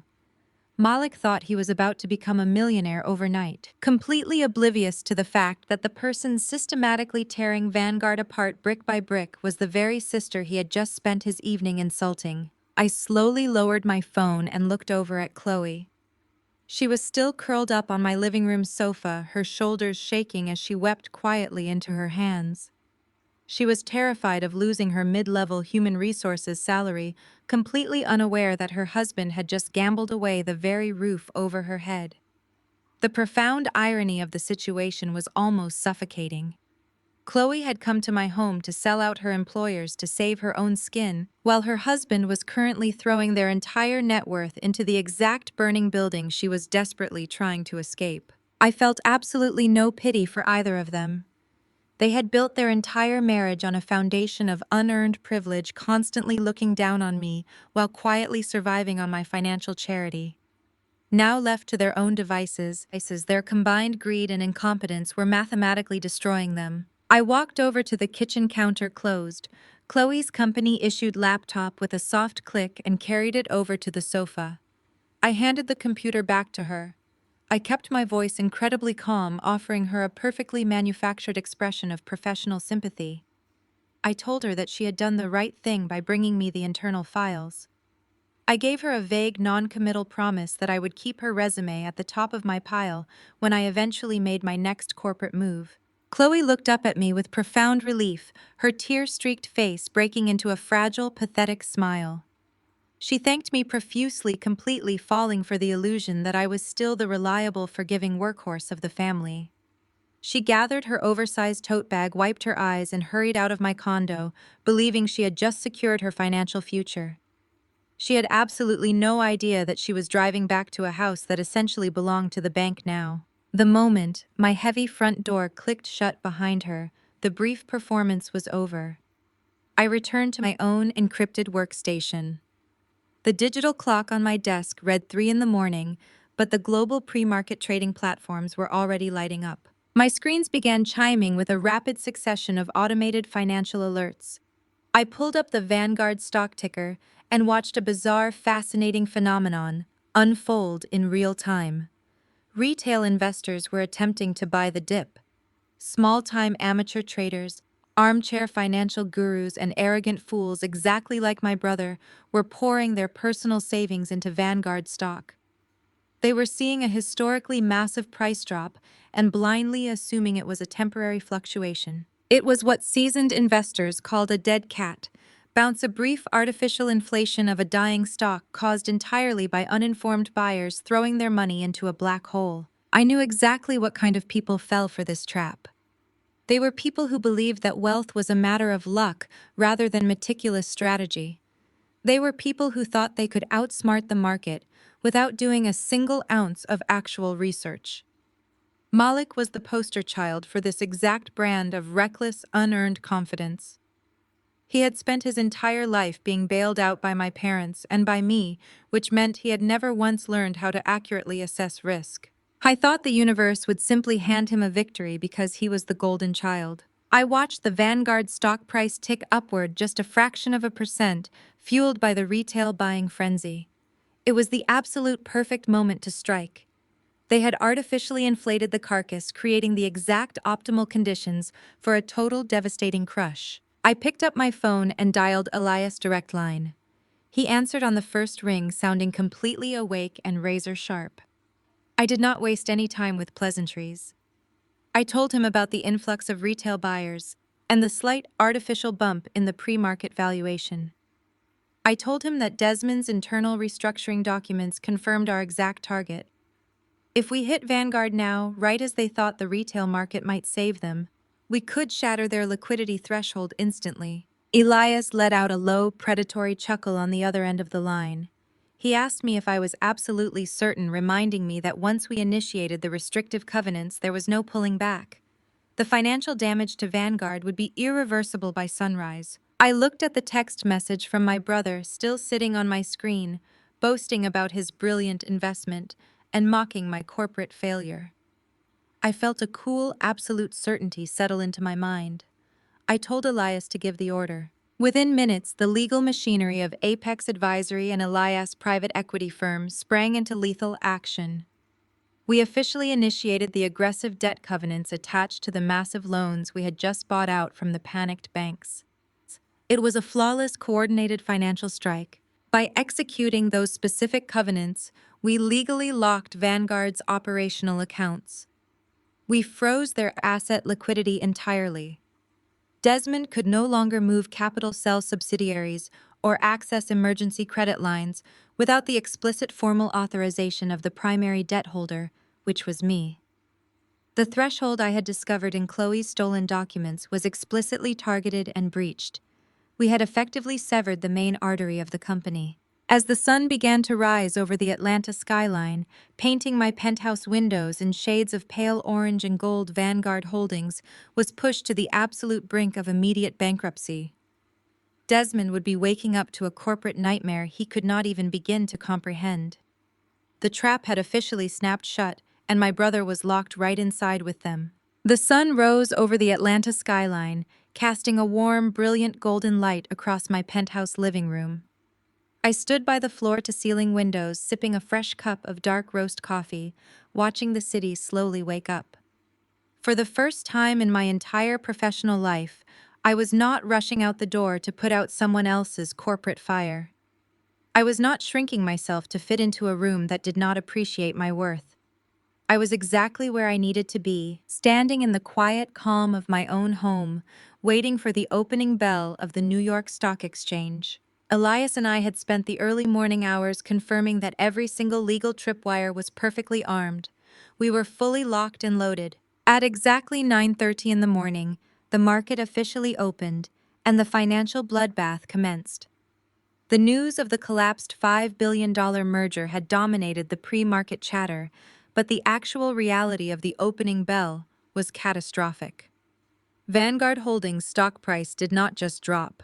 It plummeted straight into the concrete. The automated trading algorithms sensed the blood in the water and triggered a massive, uncontrollable sell-off. Institutional investors jumped ship, instantly abandoning Desmond and his sinking legacy without a second thought. I sat at my encrypted workstation watching the red numbers flash across my multiple monitors in a beautiful synchronized freefall. Within the first hour of trading, Vanguard lost 40% of its total market valuation. That was the exact moment Elias and I executed our trap. As the primary debt holder through Apex Advisory, I legally triggered the aggressive debt covenants we had acquired overnight. I effectively froze Vanguard's operational accounts. Every single line of credit, every emergency reserve fund, and every corporate checking account was instantly and totally locked. Desmond was trapped inside his own burning building. I could easily imagine him pacing the length of the executive suite, sweating through his custom-tailored suit, screaming at his financial officers to find a loophole. The reality of his decades of gross mismanagement was finally catching up to him. He desperately attempted to initiate a quiet emergency fire sale of Vanguard's subsidiary assets just to raise enough capital to keep the lights on and make payroll. He tried to liquidate their prime real estate holdings. He tried to sell off their smaller profitable tech acquisitions to competitor firms. But every single time his legal team submitted a transfer request, they hit a solid, impenetrable brick wall. My debt covenants explicitly stated that absolutely no corporate asset could be liquidated, transferred, or sold without the formal written authorization of the primary debt holder. And I was absolutely refusing to sign a single piece of paper. I had severed the main artery of the company, and Desmond could not even buy a paperclip without my permission. The panic in the Vanguard boardroom must have been deafening. Desmond had spent years ruling that company with an iron fist, silencing anyone who dared to question his outdated methods or his blatantly obvious nepotism. But now, with the stock price flatlining and the operational liquidity entirely frozen, his board of directors turned on him like starved wolves. Through my extensive industry contacts, I received word of exactly what was happening behind those closed mahogany doors. The board of directors bypassed Desmond's authority entirely and held an emergency executive session. They delivered a brutal, non-negotiable ultimatum to their chief executive officer. They told Desmond that his reckless leadership and his foolish decision to let his daughter run off their primary investor had destroyed the firm.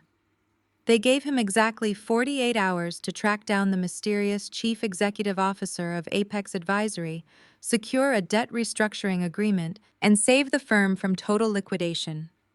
If he failed to secure an agreement within that incredibly tight window, he would face immediate termination and potential criminal investigations for gross financial mismanagement.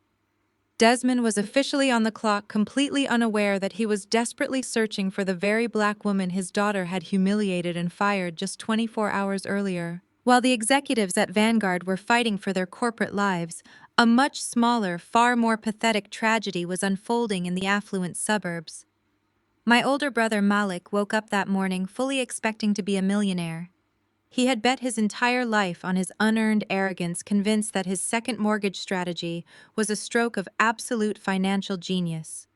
He probably checked his phone while drinking his morning coffee, waiting to see the miraculous market recovery he had boasted about in our family group chat.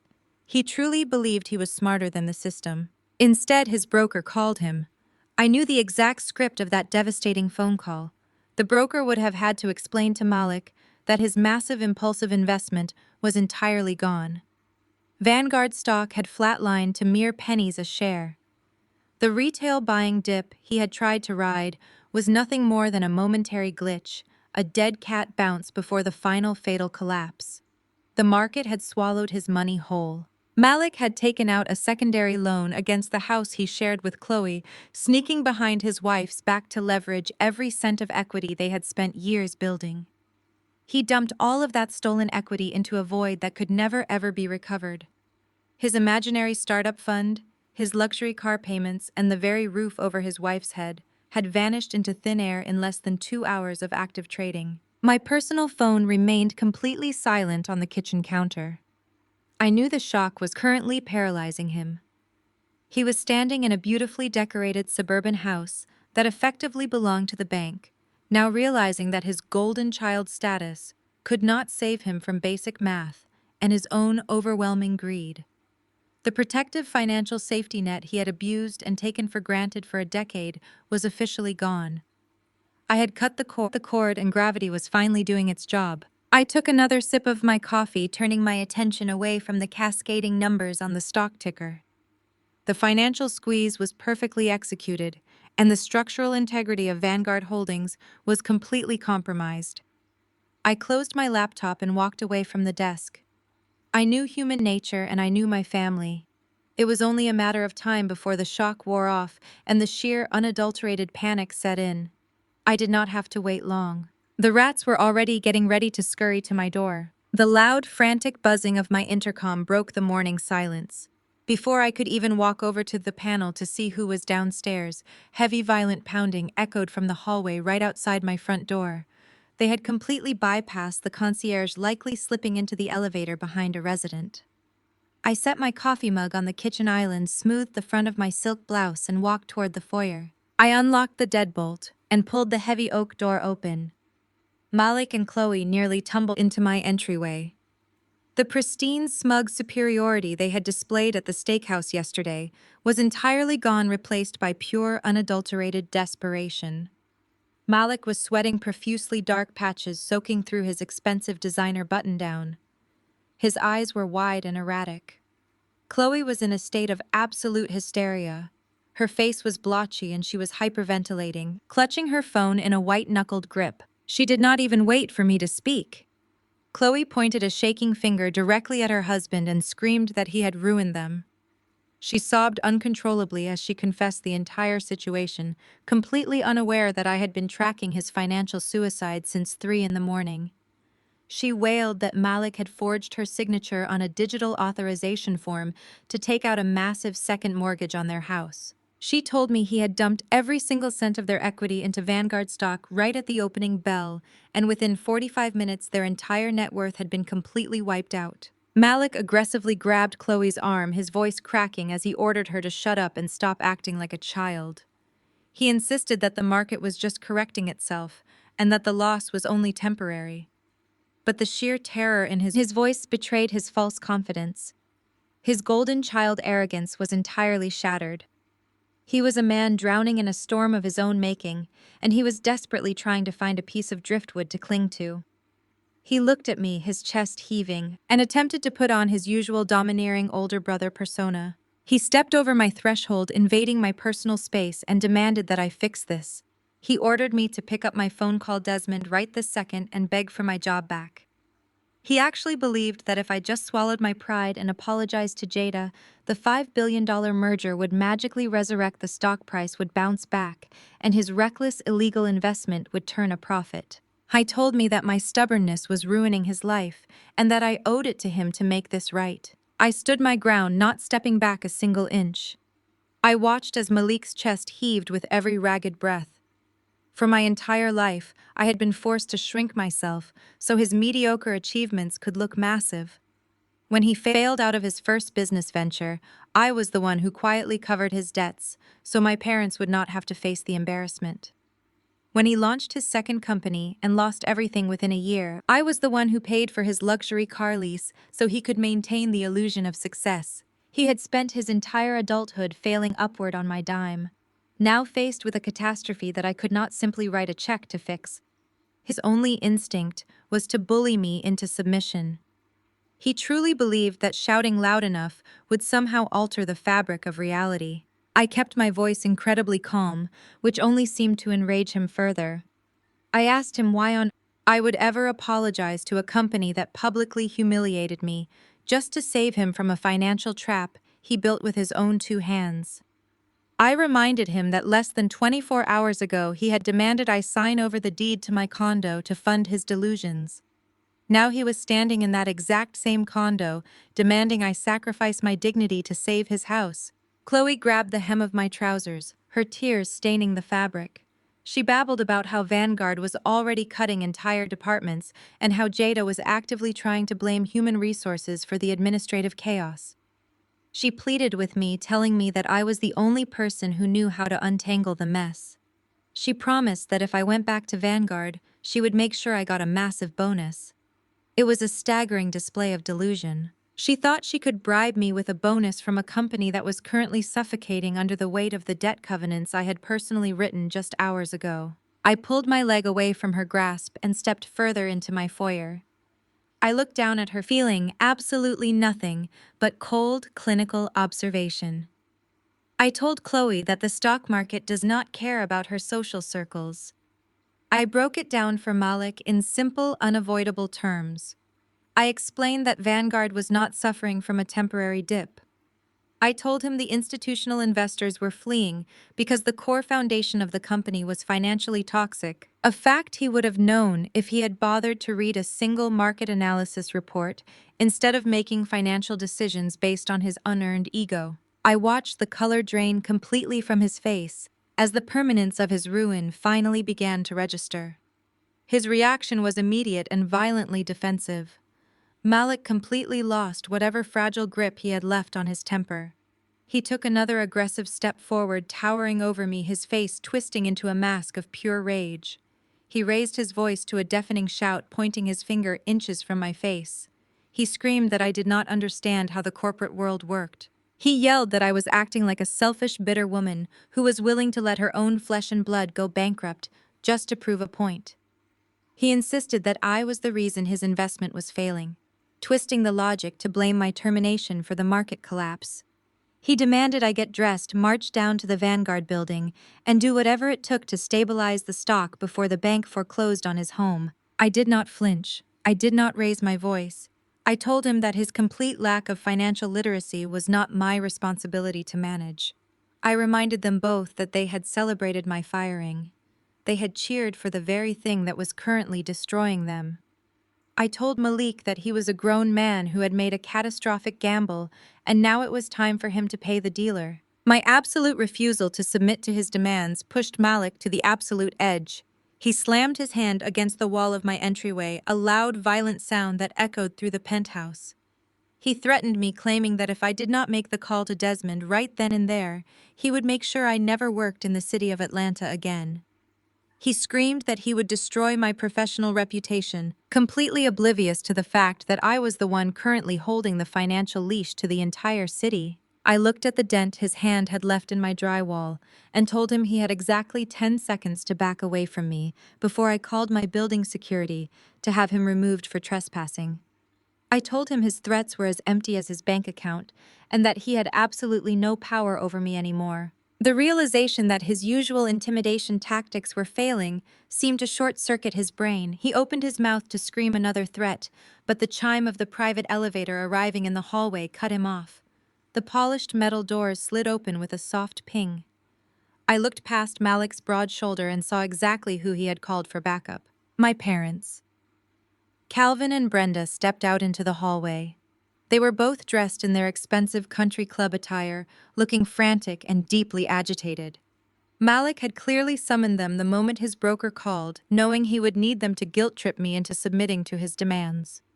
They marched down the hallway toward my open door, ready to launch the ultimate coordinated family attack to force me to save their golden child from financial ruin. My parents did not even pause to ask how I was doing or if I was okay. They pushed right past me, stepping over the threshold and into the foyer alongside Malik and Chloe. The entire space suddenly felt incredibly suffocating, filled to the brim with the four people who had spent my entire life treating my existence as a convenient stepping stone. They brought the chaotic, desperate energy of a sinking ship right into the quiet sanctuary of my home. Brenda immediately launched into her heavily rehearsed performance. She let out a dramatic, breathless sob and reached out to grab my hands, squeezing them tightly. She told me how absolutely terrified she was for Malik. She invoked the concept of family loyalty, twisting it into a weapon designed specifically to manipulate me. She looked me in the eyes and told me it was my absolute duty as a successful black woman to support my brother. She claimed that the world was already hard enough on black men and that I was supposed to be his ultimate sanctuary, not his executioner. She actually had the sheer audacity to suggest that my refusal to fix his massive financial blunder was an act of betrayal against our entire community and our shared blood. Calvin stepped forward right as Brenda finished her guilt trip, his posture rigid and commanding. He completely bypassed the emotional manipulation and went straight for authoritarian control. He pointed a stern, trembling finger at me and ordered me to swallow my pride immediately. He told me that my stubbornness was going to render Malik and Chloe homeless and destroy the family reputation. He demanded that I put on my best tailored suit, drive straight down to the Vanguard building, and grovel to Jada if that was what it took. He said that a little professional humiliation was a very small price to pay for the survival and prosperity of this family. He explicitly told me to go beg for my job back, to smile, to nod, and to accept whatever blatant disrespect they threw at me, just so my brother could get a corporate bailout and keep his suburban house. I stood perfectly still and looked at the two people who brought me into this world. I looked at the way they instinctively rushed to shield my grown brother from the severe consequences of his own reckless greed, while simultaneously demanding I offer myself up as a sacrificial lamb to a nepotism hire who hated me. For years I had quietly absorbed this toxic, exhausting dynamic. I had convinced myself that paying their bills, covering their debts, and keeping the peace was just part of the deal. I had bought into the generational lie that my success was only valid if it elevated them, even when they actively tried to tear me down. I pulled my hands out of Brenda's grip. I took a slow, deliberate step back, putting a wall of invisible distance between myself and my family. I told them that the performance was officially over. I kept my voice icy and perfectly controlled, providing a stark, chilling contrast to the sheer panic radiating from the four of them. I looked directly at Calvin and delivered the first brutal financial reality check. I told him that I was no longer their permanent safety net. I explained that while they were driving over here in a panic, I had logged into my private banking portal. I informed them that I had permanently canceled the automatic wire transfers that had been quietly paying his expensive country club fees and the mortgage on his massive suburban house for the past 7 years. I told him the gravy train had officially derailed and it was never getting put back on the tracks. Brenda gasped loudly, her fake tears instantly drying up as the sheer terror of financial reality hit her. She clutched her designer handbag to her chest as if I were about to snatch it from her. Calvin lowered his hand, his mouth falling open in complete and utter disbelief. He stuttered, his commanding patriarch persona fracturing instantly. He asked how I could possibly do something so vicious and calculating to my own parents. I told him it was not vicious. It was just simple economics. I told them they had spent a decade loudly celebrating the golden child while secretly surviving on the charity of the scapegoat. I reminded them of the steakhouse. I reminded them how they sat there just last night sipping expensive premium wine that I paid for and laughed while Chloe mocked my termination. I told them they had cheered when Jada fired me because they thought I deserved to be put in my place and humbled. I told them they could not celebrate my corporate downfall in the evening and then show up at my front door begging for my financial protection in the morning. I stated clearly that they had made their choice when they sided with Malik's arrogance over my stability, and now they were going to have to live in the house they had built.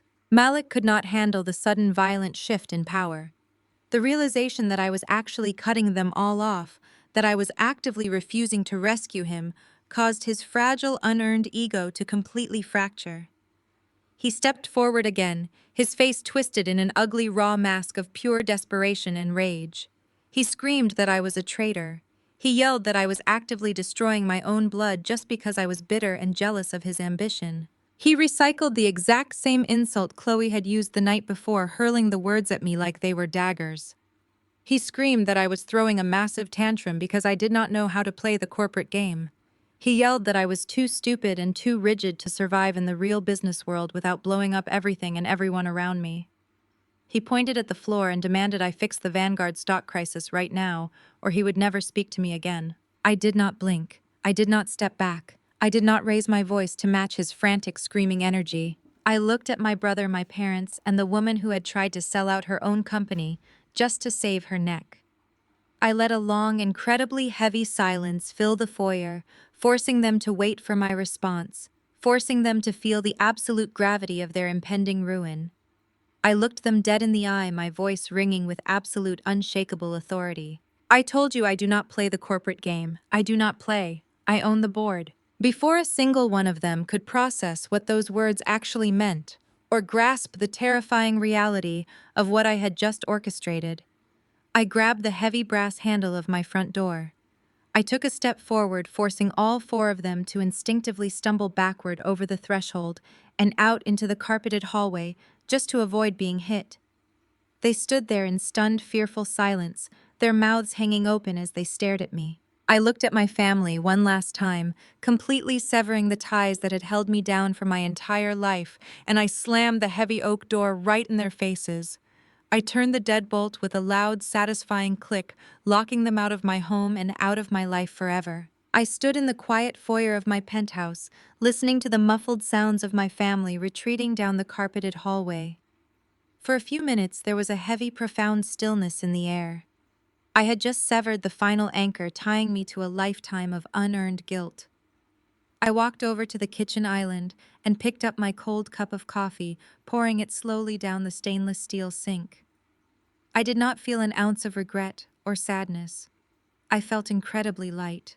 The crushing weight of playing the loyal, silent savior to people who actively despised my strength was completely gone. I had spent years believing that my success was only valid if it elevated my family, but they had proven that they would gladly use my success to fund their arrogance while treating me like a second-class citizen. That dynamic was officially dead. I took a deep, cleansing breath and let the silence of my home wash over me. My personal life was finally entirely my own. Now, it was time to finish the professional war I had started. My encrypted laptop chimed from the desk, followed immediately by my personal phone ringing. The caller identification displayed Elias' name.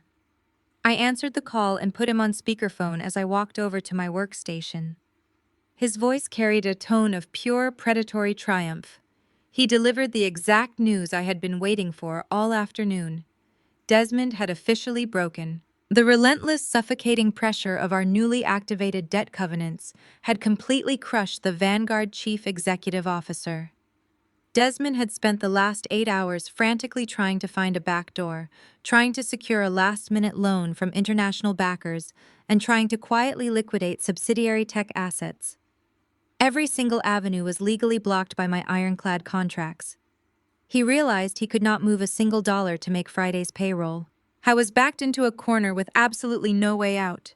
Elias told me that Desmond had just contacted his legal team and formally capitulated. He was raising the white flag. Desmond was calling an emergency shareholder and executive board meeting for the following morning at 9 o'clock sharp. I was preparing to publicly hand over voting control of his entire empire to the mysterious proxy of Apex Advisory. It was his only remaining option to keep Vanguard Holdings out of Chapter 11 bankruptcy and avoid a highly publicized federal investigation into his financial mismanagement. He was willing to surrender his company to a faceless corporate entity just to save himself from going to prison. He had absolutely no idea who was actually going to walk through those mahogany doors tomorrow morning. I pulled up my access to the internal Vanguard servers, tracking the digital footprints of the chaos unfolding in the building. Through the highly classified internal files Chloe had so generously provided to me, I could see exactly how the executives were reacting to their impending doom. Desmond was sending out frantic company-wide emails announcing the emergency transition of power. He was desperately phrasing it as a strategic corporate restructuring to save face, but anyone with a basic understanding of finance could read between the lines. He was completely terrified. Jada, true to her incredibly delusional nature, was actively fighting reality. She was desperately clinging to her brand new executive vice president title. I watched her digital activity log as she sent out dozens of emails to the board of directors. She was attempting to position herself as the vital, necessary bridge between the old administration and the new owners. She was throwing her father under the bus in writing, claiming that she was the only executive capable of guiding the company through this transition. She actually believed that whoever was running Apex Advisory would want to keep her on the executive team. She thought her nepotism and her business degree would somehow survive a hostile corporate takeover. And down in the human resources department, Chloe was sweating through her clothes. I could see her actively logged into the employee portal. She was frantically drafting massive severance packages for dozens of mid-level managers and junior employees. She was desperately trying to prove her worth to the unseen new management by happily executing her own colleagues to save the company money. She was working overtime to fire everyone but herself, completely oblivious to the brutal reality waiting for her. She had no idea that her own husband had just gambled away their entire financial future, and she had no idea that the black woman she had mocked at dinner was the one currently holding the axe. The sun began to set over Atlanta, casting long, dramatic shadows across the hardwood floors of my penthouse. I closed my laptop, the screen going dark, and walked into my master bedroom. It was time to prepare for the final execution. I walked into my expansive walk-in closet and deliberately bypassed the standard conservative corporate attire. I reached for a very specific, sharply tailored emerald green power suit. It was bold, unapologetic, and commanded absolute authority. I laid it out perfectly on my bed. Then I sat down in front of my brightly lit vanity mirror. I looked at my reflection, studying the calm, focused woman staring back at me. I gathered my hair carefully and meticulously styling my knotless braids. I arranged them to fall elegantly past my shoulders, styling them exactly the same way I had worn them on the Tuesday morning when Jada had waved that employee handbook in my face. I wanted my hair to look exactly the way it did when she told me I looked cheap and unprofessional. I wanted her to see the exact same cultural authenticity she had tried to suppress right before I took everything she loved and dismantled her entire life. I looked at myself in the mirror, my expression completely unreadable, my posture radiating absolute, unshakable power. The trap had worked flawlessly. Every piece was perfectly in place. I turned off the vanity lights and went to sleep with a clear, untroubled mind. It was time for checkmate. The morning air was crisp and sharply cool as Elias and I rode in the back of his chauffeured town car toward the Vanguard Holdings Tower. The financial district of Atlanta was already buzzing with the catastrophic fallout of yesterday's market bloodbath. I looked out the tinted window at the towering glass and steel structure that had consumed 5 grueling years of my professional life. For half a decade, I had walked through those revolving doors as an unrecognized subordinate, quietly carrying the weight of an entire corporation on my shoulders. I had spent countless late nights in that building, drafting the very acquisitions that kept Desmond's outdated empire from crumbling into dust. Today, the dynamic was entirely different. Today, I was not arriving to clock in for another exhausting shift. I was arriving to claim my property. We stepped out of the vehicle and walked through the main lobby. It was the exact same sprawling marble-floored space where Jada had publicly humiliated me just 48 hours prior. The atmosphere was incredibly tense. Employees were whispering in hushed, panicked tones, completely terrified about the impending mass layoffs that were rumored to happen before lunch. The security guards stationed at the front desk stood at rigid attention. Their eyes widened with obvious confusion and alarm as they saw me return, flanked by the very billionaire investor who had furiously walked out on their chief executive officer. I did not stop at the reception desk to sign the guest registry. I did not wait for clearance. I walked straight toward the private executive elevator bank. I inserted a master keycard that Elias had secured through our newly established debt transfer protocols, and I pressed the button for the top floor. The ride up was entirely silent, but the anticipation vibrating between Elias and me was absolute.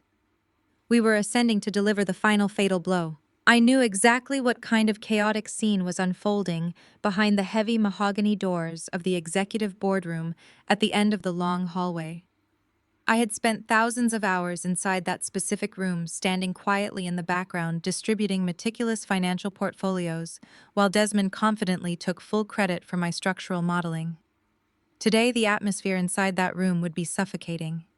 The board of directors, a collection of wealthy, impatient, and ruthless stakeholders, had been summoned for an emergency 9 o'clock meeting. They were furious, panicked, and demanding answers. They were expecting the cold, faceless corporate proxy of Apex Advisory to walk through those doors and demand total financial surrender. Desmond was undoubtedly sitting at the head of the massive conference table, sweating through his custom-tailored collar, watching his 30-year legacy reduced to absolute ashes. In the far corner of the room, Chloe was surely sitting with her notepad, desperate to cling to her human resources job by dutifully recording the minutes of the execution. And Jada, completely oblivious to the actual mechanics of corporate warfare, was likely sitting right next to her father, still arrogantly believing her newly minted vice president title offered some kind of magical protection against a hostile takeover. The digital clock on my phone turned to exactly 9 in the morning. I reached out and firmly grasped the polished brass handles of the boardroom doors. I pushed them open with a smooth, forceful motion that caused the heavy wood to swing wide and hit the rubber wall. Stops with a resounding, echoing thud. Every single head in the room snapped toward the entrance simultaneously. I stepped over the threshold, radiating absolute, unshakable authority. I wore my emerald green tailored power suit like a suit of armor, the sharp lines and flawless fit projecting pure executive dominance. My hair was styled in the exact same neat, culturally authentic knotless braids that Jada had deemed cheap and unprofessional. I held my head high, my posture communicating the quiet, lethal confidence of a woman who held every single string to their immediate future.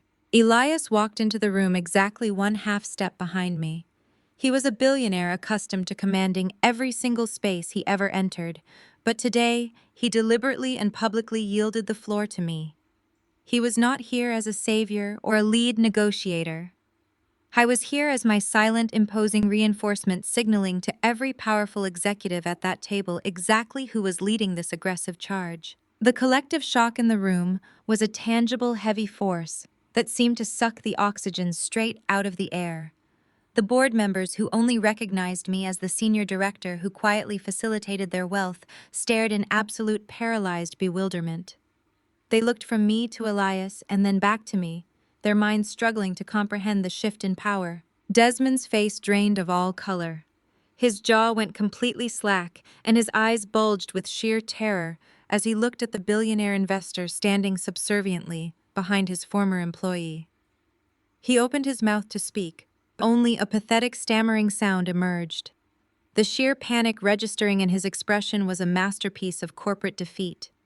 He finally realized that the massive, invisible entity that had systematically choked his company to death overnight was standing right in front of him. In the corner of the room, the reality of the situation hit Chloe like a physical blow.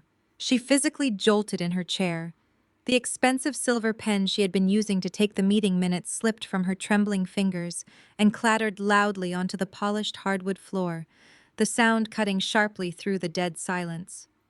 She stared at me with wide, horrified eyes, the memory of her arrogant laughter at the steakhouse clearly playing on a relentless, agonizing loop in her mind. She looked at the encrypted laptop sitting on the table in front of me, recognizing it immediately. The blood rushed from her face as she finally understood that the woman she had tried to manipulate in my condo living room was the sole architect of this entire financial apocalypse. She had personally handed me the classified internal documents that allowed me to trigger their destruction, and now she was trapped in the room with the executioner. Jada, however, lacked the basic situational awareness to understand that the game was already entirely over. Her fragile, unearned ego instantly overrode any sense of self-preservation. She stood up abruptly from her leather executive chair, her face flushing a deep, angry red, and slammed her hands flat on the mahogany table. She pointed a shaking, manicured finger at me, her voice shrill and commanding as she ordered me to get out of her boardroom immediately. She looked wildly at her father and demanded to know how a fired, insubordinate employee had managed to bypass the lobby security protocols. When Desmond failed to answer her, paralyzed by his own terror, Jada took matters into her own hands. She reached out and aggressively grabbed the central conference phone sitting in the middle of the table. She punched the button for the main security desk, her chest heaving with indignation. She shouted into the speakerphone, demanding that guards be sent up to the executive floor this very second to remove a hostile trespasser. I did not flinch. I did not raise my voice, nor did I make any attempt to physically stop her from making the frantic call. I walked slowly and deliberately to the center of the room, the click of my heels echoing in the tense silence. Elias pulled out the heavy leather chair directly opposite Desmond, and I took my seat at the table with measured grace. I lifted the thick leather-bound stack of legal acquisition contracts from my briefcase and tossed them onto the polished wood. The heavy thud of the documents sounded like a gavel coming down. I looked directly into Jada's panicked, furious eyes, my voice dripping with icy, absolute control. I told her to put the phone down. I informed her that security answers to me now. Jada's hand froze mid-air, hovering just inches above the glowing buttons of the conference room telephone. The heavy plastic receiver slipped from her trembling fingers and clattered loudly against the base station. The sound echoed in the dead silence of the boardroom. She slowly lowered her hand, staring at me with wide, terrified eyes as the reality of my words finally penetrated her unearned arrogance. I did not break eye contact with her. I simply reached out and slid the thick leather-bound stack of legal contracts directly into the center of the massive mahogany table, right where every single board member could see the embossed seal of Apex Advisory on the cover. I turned my attention away from the trembling 26-year-old and addressed the room of wealthy, seasoned executives who were staring at me in absolute bewilderment. I kept my voice perfectly level, projecting the calm, clinical authority of a surgeon about to make the first incision. I formally introduced myself not as the senior director of mergers and acquisitions they had known for 5 years, but as the chief executive officer and sole founder of Apex Advisory. A collective murmur of shock rippled through the board of directors. These were men who had spent the last 24 hours in a state of sheer panic, desperately trying to track down the faceless corporate entity that had ruthlessly frozen their operational accounts. Finding out that the apex predator systematically tearing their empire apart was the very black woman who had quietly sat in the corner of their meetings for half a decade was a psychological blow they were completely unprepared for. I did not give them a single moment to recover from the shock. I clearly and methodically laid out the exact financial mechanics of their current reality.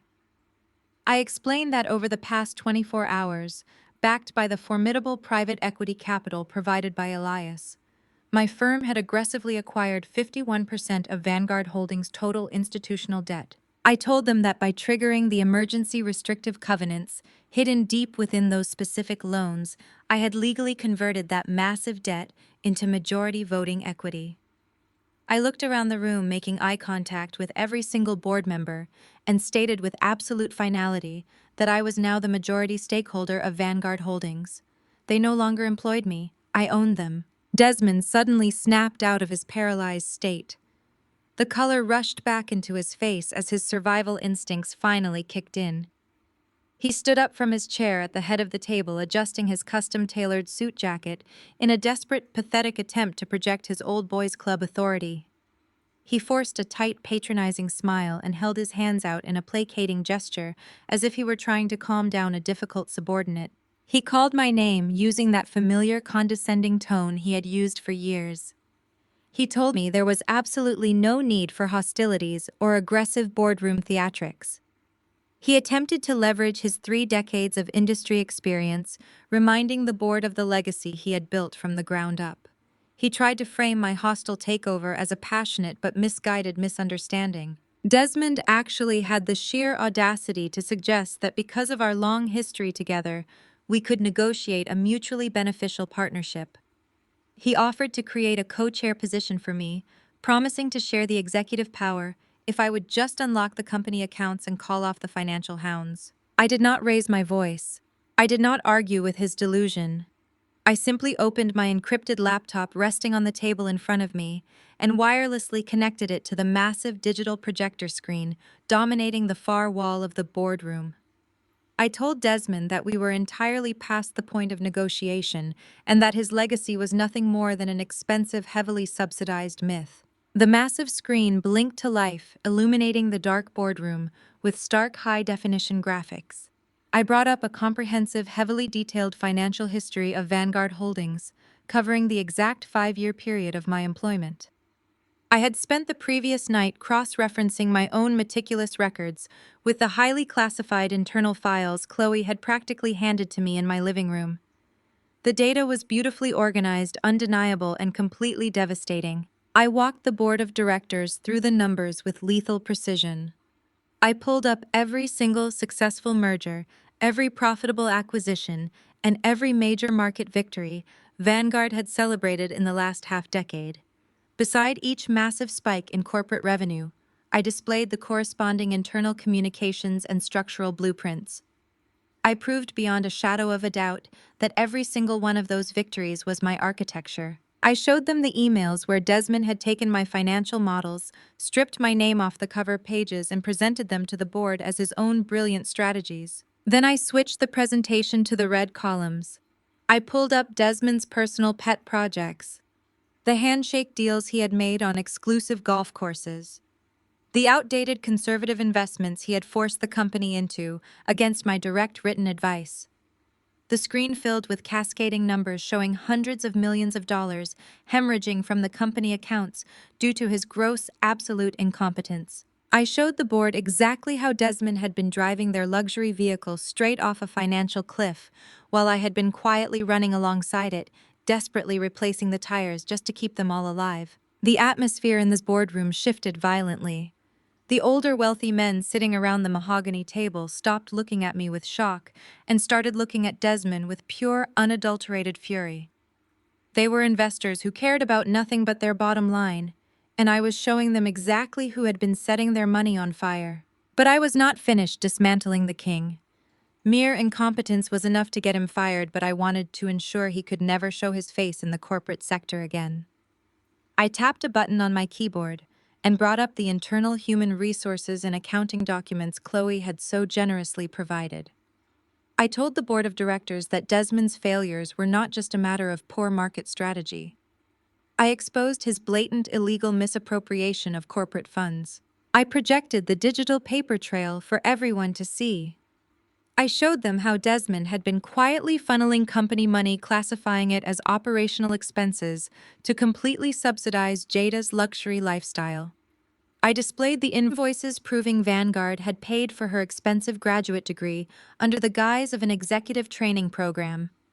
I showed them the lease agreement for her luxury downtown penthouse, which Desmond had hidden as a corporate housing expense. And finally, I displayed the employment contract he had drafted just yesterday, granting his completely unqualified daughter an exorbitant 6-figure signing bonus for an executive vice president role that had never previously existed in the corporate charter. The room erupted. Several board members slammed their hands on the table, shouting over each other. They were demanding immediate answers, talking about fiduciary duty, gross negligence, and involving the Securities and Exchange Commission. They realized that Desmond had been treating their publicly traded company like his own personal piggy bank to spoil a daughter who had just cost them a $5 billion deal. Desmond collapsed back into his chair at the head of the table. He was sweating profusely, his chest heaving as he looked at the undeniable evidence of his crimes projected 10 feet tall on the wall behind him. The patronizing smile was completely gone. The arrogant posture had entirely evaporated. He was a ruined, disgraced man staring down the barrel of immediate termination and potential federal embezzlement charges. He looked at the furious faces of his board members and realized that not a single one of them was going to throw him a life preserver. They were perfectly ready to throw him to the wolves to save their own portfolios. He was completely paralyzed, broken beyond repair. The heavy, chaotic shouting in the room eventually died down as the board members turned their attention back to me, waiting for my next command. They recognized who held the absolute power in the room. With the king officially neutralized and bleeding out on the corporate floor, a heavy silence settled over the mahogany table. I slowly rotated my leather chair. I turned my full, undivided attention away from the broken father and locked my eyes directly onto his trembling, terrified daughter. It was time for Jada. Jada was practically sinking into her expensive leather chair. She looked absolutely nothing like the arrogant, self-righteous vice president who had paraded around the lobby just 24 hours ago. The thick layer of unearned confidence had been entirely stripped away, leaving behind a terrified 26-year-old girl who finally realized she had walked into a room full of apex predators. She darted her eyes around the massive mahogany table, desperately searching for a single friendly face. She looked at her father, but Desmond was staring blankly at the polished wood, completely paralyzed by his own impending ruin. She looked at Chloe, but her sister-in-law was staring firmly at her notepad, absolutely refusing to make eye contact, perfectly willing to let Jada drown if it meant saving her own skin. Jada even looked at the board of directors, but those wealthy, seasoned men were glaring at her with pure, unadulterated contempt. They knew she was the foolish little girl who had insulted an elite investor and single-handedly cost them a $5 billion lifeline. For the very first time in her entire privileged life, Jada was completely and utterly alone. I did not rush the moment. I let the suffocating silence stretch out, letting the absolute gravity of her situation press down on her chest. The air in the boardroom was thick with anticipation, as every executive at the table waited to see exactly how the new majority stakeholder would handle the woman who started this entire corporate bloodbath. I reached down into my leather briefcase sitting on the floor beside me. I pulled out a thick, freshly printed stack of stapled papers. It was the exact same corporate employee handbook she had weaponized against me yesterday morning, the very same document she had slapped against her palm while loudly declaring that my culturally authentic braids were cheap and unprofessional. I placed my hand flat on top of the handbook and pushed it slowly across the smooth center of the conference table. The sound of the paper sliding over the polished mahogany seemed to echo like thunder in the dead quiet room. The document came to a complete stop directly in front of Jada. She flinched as if the paper itself were physically burning her. She stared down at the cover page, her breathing becoming shallow and erratic as she realized exactly what I was about to do. I leaned forward, resting my arms on the table, and looked directly into her panicked eyes. I kept my voice incredibly low and perfectly steady, projecting an aura of cold, inescapable authority, forcing her to hang on every single word. I asked her if she had bothered to read the actual corporate handbook before she tried to use it to humiliate a senior executive. I told her it was a genuine question because if she had actually read the corporate bylaws, she would have noticed a very specific clause buried right in Section 1. I informed the entire room that Section, one of the Vanguard employee guidelines, clearly stated that gross professional misconduct, nepotism, and actions that actively endanger the financial stability of the firm were absolute grounds for immediate termination without severance. I told her that she had violated every single one of those policies before her first lunch break. I reminded her that she had aggressively assaulted the culture of the workplace, publicly harassed a key architect of a multi-billion-dollar deal, and single-handedly triggered a catastrophic market collapse, all to soothe her own fragile ego. I told her she was not an asset to the company. She was a massive radioactive liability who had just cost the men sitting around this table hundreds of millions of dollars in overnight market valuation. Jada's bottom lip began to tremble uncontrollably. Hot tears welled up in her eyes, finally spilling over her designer mascara and running down her cheeks. She opened her mouth to speak, to beg for a second chance, or perhaps to offer a pathetic apology, but I did not give her the opportunity to say a single word. I used the exact same clinical, ruthless tone she had used on me in the lobby. I told her she was insubordinate. I told her she was grossly incompetent. I told her that she did not know her place and that she was officially fired, effective immediately. I instructed her to pack her things and get out of my building. Jada let out a choked, broken sob and buried her face in her hands, but I had already moved on. I turned my chair slightly, shifting my undivided attention back to Desmond. The former king of Vanguard was still slumped in his seat, his breathing shallow and rapid.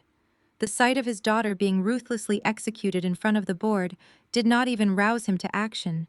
He was too consumed by his own impending destruction to offer her a shred of protection. I reached into my briefcase one last time and retrieved a single crisp sheet of paper. I slid it across the table until it rested directly over the financial evidence of his massive embezzlement that was still projected on the screen behind him. I told Desmond that the document in front of him was a pre-written letter of immediate resignation. I laid out his options with cold mathematical precision, ensuring there was no room for misinterpretation. I explained that he could pick up the heavy silver fountain pen sitting next to his nameplate and sign the document, voluntarily surrendering his title, his equity, and his entire corporate legacy right here and now. If he signed, he would walk out of this building with nothing but the clothes on his back, but he would remain a free man. I told him he would be allowed to quietly fade into obscurity and live out his days knowing he had lost the empire he spent 30 years building. However, I told him that if he refused to sign, I would personally hand over the entire digital paper trail of his illegal activities to the Securities and Exchange Commission before the lunch hour. I promised him that I would ensure the federal investigators saw exactly how he had funneled hundreds of millions of dollars in corporate operational funds to pay for his daughter's luxury penthouse and her unearned six-figure signing bonus. I told him he would not just face bankruptcy. He would face a highly publicized federal trial, criminal embezzlement charges, and decades in a federal penitentiary. I made it perfectly clear that I was not offering a negotiation. I was offering an ultimatum, and his time was rapidly running out. The wealthy board members sitting around the table leaned forward, watching the broken chief executive officer with absolute predatory anticipation. They knew I was handing him a mercy he absolutely did not deserve. Desmond looked at the single sheet of paper resting on the mahogany surface. His hands were shaking so violently he could barely lift his arm. He looked up at me, his eyes filled with total, devastating defeat. He realized there was no secret backdoor, no hidden loophole, and no old boys club connection that could save him from the trap I had built. His arrogance had finally met a force it could not manipulate. He slowly reached out with a trembling hand, picked up the heavy silver pen, and pressed the nib to the bottom line of the resignation letter. He signed his name with a jagged, erratic stroke, officially surrendering his entire empire to the woman his daughter had tried to discard. I reached across the table, pulled the signed resignation letter back, and placed it neatly into my briefcase, closing the golden clasps with a sharp, definitive snap. I looked up at the board of directors. The oldest, most senior board member at the table cleared his throat, adjusting his expensive silk tie. He formally proposed a motion to accept Desmond's immediate resignation and to officially install the chief executive officer of Apex Advisory as the new head of Vanguard Holdings. A second motion was immediately called from across the table, echoing loudly in the tense boardroom. The senior board member called for a vote. Every single hand around the massive mahogany table went up in absolute unanimous agreement. There was no hesitation, no debate, and no loyalty left for the broken man sitting at the head of the table. They were officially voting to save their own wealth by surrendering the company to me. The gavel had fallen. The hostile takeover was entirely complete. Elias, standing silently behind my chair, placed a firm, supportive hand on my shoulder, signaling his absolute approval of the flawless execution. I sat back in my leather seat looking at the crying girl and the ruined father who had tried to erase my hard work. The empire was officially mine. The heavy mahogany doors of the boardroom opened, and I stepped out into the wide executive hallway. Elias walked beside me, a quiet but undeniable presence of absolute support. The atmosphere on the top floor of the Vanguard Tower had completely transformed in a matter of minutes.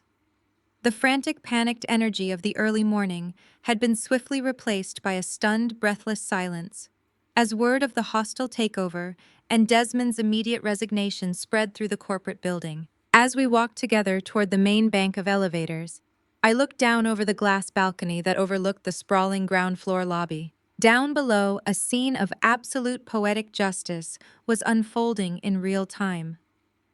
Jada was walking toward the revolving glass doors, carrying a small brown cardboard box filled with her personal desk items. Her shoulders were shaking as she sobbed uncontrollably, the loud echoes of her crying bouncing off the high marble walls. Flanking her on either side were the exact same security guards she had ordered to aggressively escort me out of the building just 2 days prior. They were doing their jobs with a brisk, unbothered efficiency, ensuring the disgraced former vice president did not linger on the premises for a single second longer than necessary. She looked small, defeated, and entirely stripped of the unearned arrogance she had wielded like a weapon. I watched her push through the heavy doors and disappear into the busy Atlanta street traffic, completely erased from the corporate empire she thought she was destined to rule. I turned away from the glass balcony and headed toward the massive corner office that now rightfully belonged to me. But before I could reach the heavy wooden door, a frantic figure stepped out from the intersecting corridor, deliberately blocking my path. It was Chloe. My sister-in-law looked absolutely pathetic. The polished, confident human resources manager who had eagerly prepared severance packages for her colleagues just an hour ago was now practically hyperventilating. Her blonde hair was a mess, and her face was heavily stained with running designer mascara. She stumbled forward, looking as if she were about to physically drop to her knees, right there in the executive hallway. "Zuri, please," she begged, her voice cracking into a high-pitched whine. "Please, you have to listen to me. You cannot do this. You cannot fire me." I stopped walking and looked at her, my expression completely devoid of sympathy. I did not say a single word, forcing her to fill the heavy silence with her own desperate humiliation. Chloe openly wept, telling me that Malik had just called her in a state of absolute despair. She confessed that their bank accounts were entirely frozen, and the secondary loan Malik had taken out against their house had triggered an immediate default. She cried that they had absolutely no money left to pay their mortgage, their luxury car leases, or even their basic utility bills. She pleaded with me, claiming that if she lost her corporate salary today, they would be completely bankrupt by the end of the month. She tried to invoke our family connection, begging me to remember that we were sisters, and promising that she would be my most loyal and dedicated employee if I just let her keep her desk. I looked at the woman who had sat across from me at the Capitol Grill. I kept my voice incredibly calm, delivering my words with lethal precision. I asked Chloe if she remembered the dry-aged steak we had for dinner on Tuesday night. I asked her if she remembered swirling the olive in her martini and laughing brightly while she read the business blogs mocking my termination. I reminded her of the exact words she had used when she looked me dead in the eye and told me that I just did not know how to play the corporate game. I asked her why she suddenly expected me to play the role of the generous, forgiving sister when she had been perfectly content to watch me burn to the ground. Chloe stammered, stepping backward as the absolute finality of her situation hit her. She tried to formulate a pathetic excuse, claiming she was just following Malik's lead, but I raised my hand and cut her off completely. I reached into the leather folder I was carrying and pulled out a single neatly printed document. I held it out to her. It was a standard corporate severance package, the exact same minimal legally required document she had gleefully prepared for her own subordinates that morning. I told Chloe that her services were no longer required at Vanguard Holdings. I instructed her to take the paperwork, go down to her department, pack her desk, and leave the building before I called security to escort her out, just like Jada. She took the paper with trembling hands, letting out a loud, devastated sob before turning and running down the hallway. I watched her go, knowing that without my silent financial support, Malik's sprawling suburban house was going straight into foreclosure. The lavish lifestyle they had built entirely on my uncredited labor was officially over. Over the course of the next few days, the financial reality of my hostile takeover completely dismantled the toxic ecosystem of my family. I sat at the massive desk in my new corner office listening to the voicemails piling up on my personal phone. Calvin and Brenda had called me over a dozen times. Their messages were a masterclass in psychological manipulation and absolute delusion. My mother left a lengthy voicemail putting on a sickeningly sweet voice, pretending that she had known about my brilliant corporate strategy all along. She actually claimed that she was incredibly proud of my strategic mind, and that she always knew I was destined to own a massive company. She tried to rewrite history acting as if she had not ordered me to go grovel to Jada just days earlier. My father's voicemail followed immediately after hers. He bypassed the false congratulations and went straight to the point, attempting to assert his patriarchal authority one last time. He told me that Malik and Chloe were facing immediate eviction and demanded that I issue a substantial corporate loan from Vanguard to save his golden child's suburban home. He commanded me to do my duty to the family. I sat in my luxurious leather chair, listening to the desperate, entitled voices of the people who had treated me like a disposable asset for my entire life. I did not feel a single ounce of obligation. I did not feel anger or sadness. I felt an overwhelming, beautiful sense of absolute peace. I picked up my phone and navigated to the settings menu. With a few simple, deliberate taps, I blocked my father's number. Then I blocked my mother's number. I blocked Malik, and I blocked Chloe. I systematically erased their digital access to my life, ensuring they could never reach out to manipulate, guilt trip, or demand anything from me ever again. I set the phone face down on my desk. The toxic, dead weight of my past had been entirely severed. I set my phone face down on the massive mahogany desk and let the absolute silence of the corner office wash over me.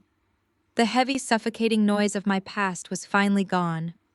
I stood up from the plush leather executive chair and walked slowly toward the towering floor-to-ceiling windows. The sun was beginning its final descent over the Atlanta skyline, casting a brilliant, fiery glow across the glass and steel architecture of the city. Down below, the streets were clogged with rush-hour traffic, thousands of people hurrying home to their lives entirely unaware that the corporate landscape of the city had just been fundamentally, permanently rewritten. I rested my hand against the cool glass and looked out at the empire that now belonged to me. The office behind me used to be Desmond's sanctuary. For years, it had been a monument to an outdated era of corporate boys' clubs and unearned privilege. It was the very room where he had likely sat with his feet on the desk, laughing as he took credit for my financial models.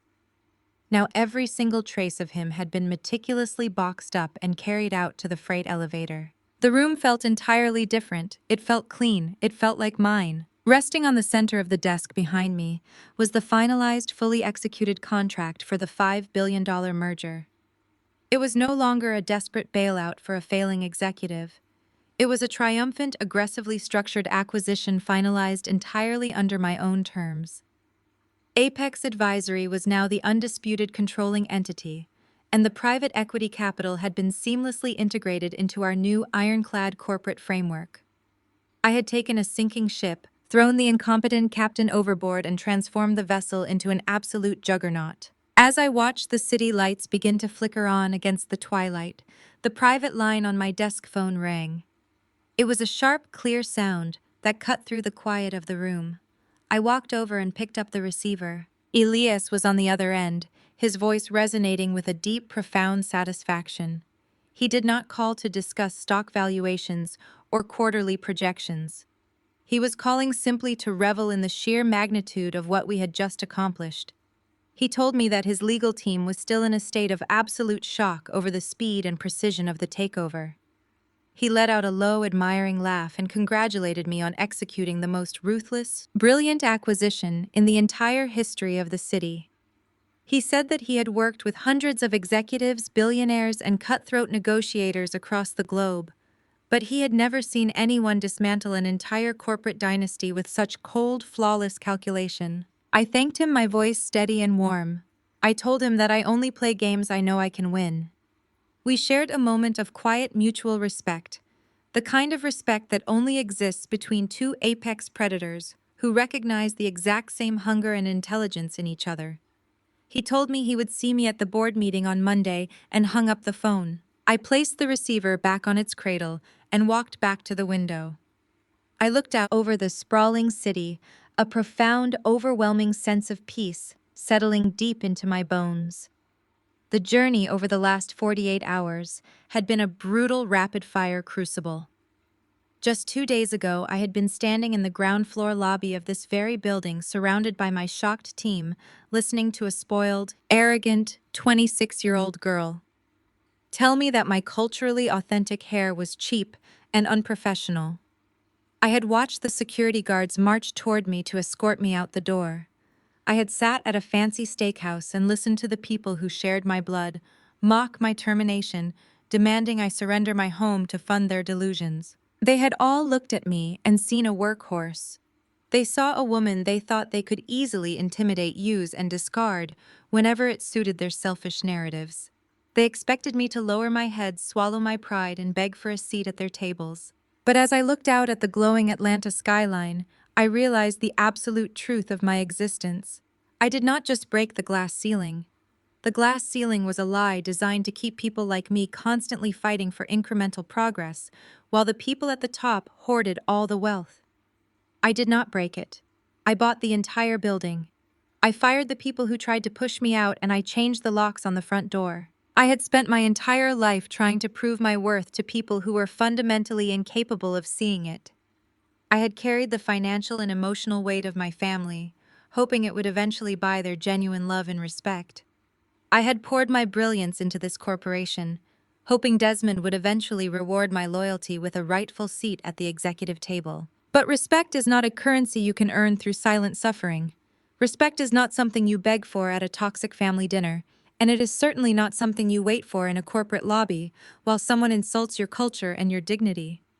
Respect is what happens when you stop asking for permission to exist. It is what happens when you build your own table, hold all the cards, and finally play your hand with absolute lethal confidence. I turned away from the window and walked over to my new desk. I ran my hand over the smooth, dark wood and smiled. The war was over and the empire was officially mine. If you have ever been underestimated by your family, overlooked by your boss, or told that your authenticity does not belong in the room, I want you to remember this story. Stop shrinking yourself to make other people comfortable. Stop funding the delusions of people who do not celebrate your victories. Your brilliance is a weapon, and it is time you started using it to build your own kingdom. Thank you for watching my story. If you felt the satisfaction of this corporate takeover, hit the like button and subscribe to the channel for more stories of people taking their power back. Let me know in the comments below how you have stood up to the toxic people in your own life. Remember, you never have to settle for the hand you were dealt when you have the power to flip the entire board. The profound lesson from Blanche's story is that abandonment shapes our journey, but it never defines our destiny. Her mother's betrayal at the airport shattered her world, yet it propelled her to discover her father's unwavering love and her own inner strength. True family is not determined by biology. It is defined by the consistent choice to show up, value, and prioritize one another. We can always build a life of authentic connection after profound heartbreak. If this story resonated with you, please like this video and subscribe for more journeys of resilience and healing.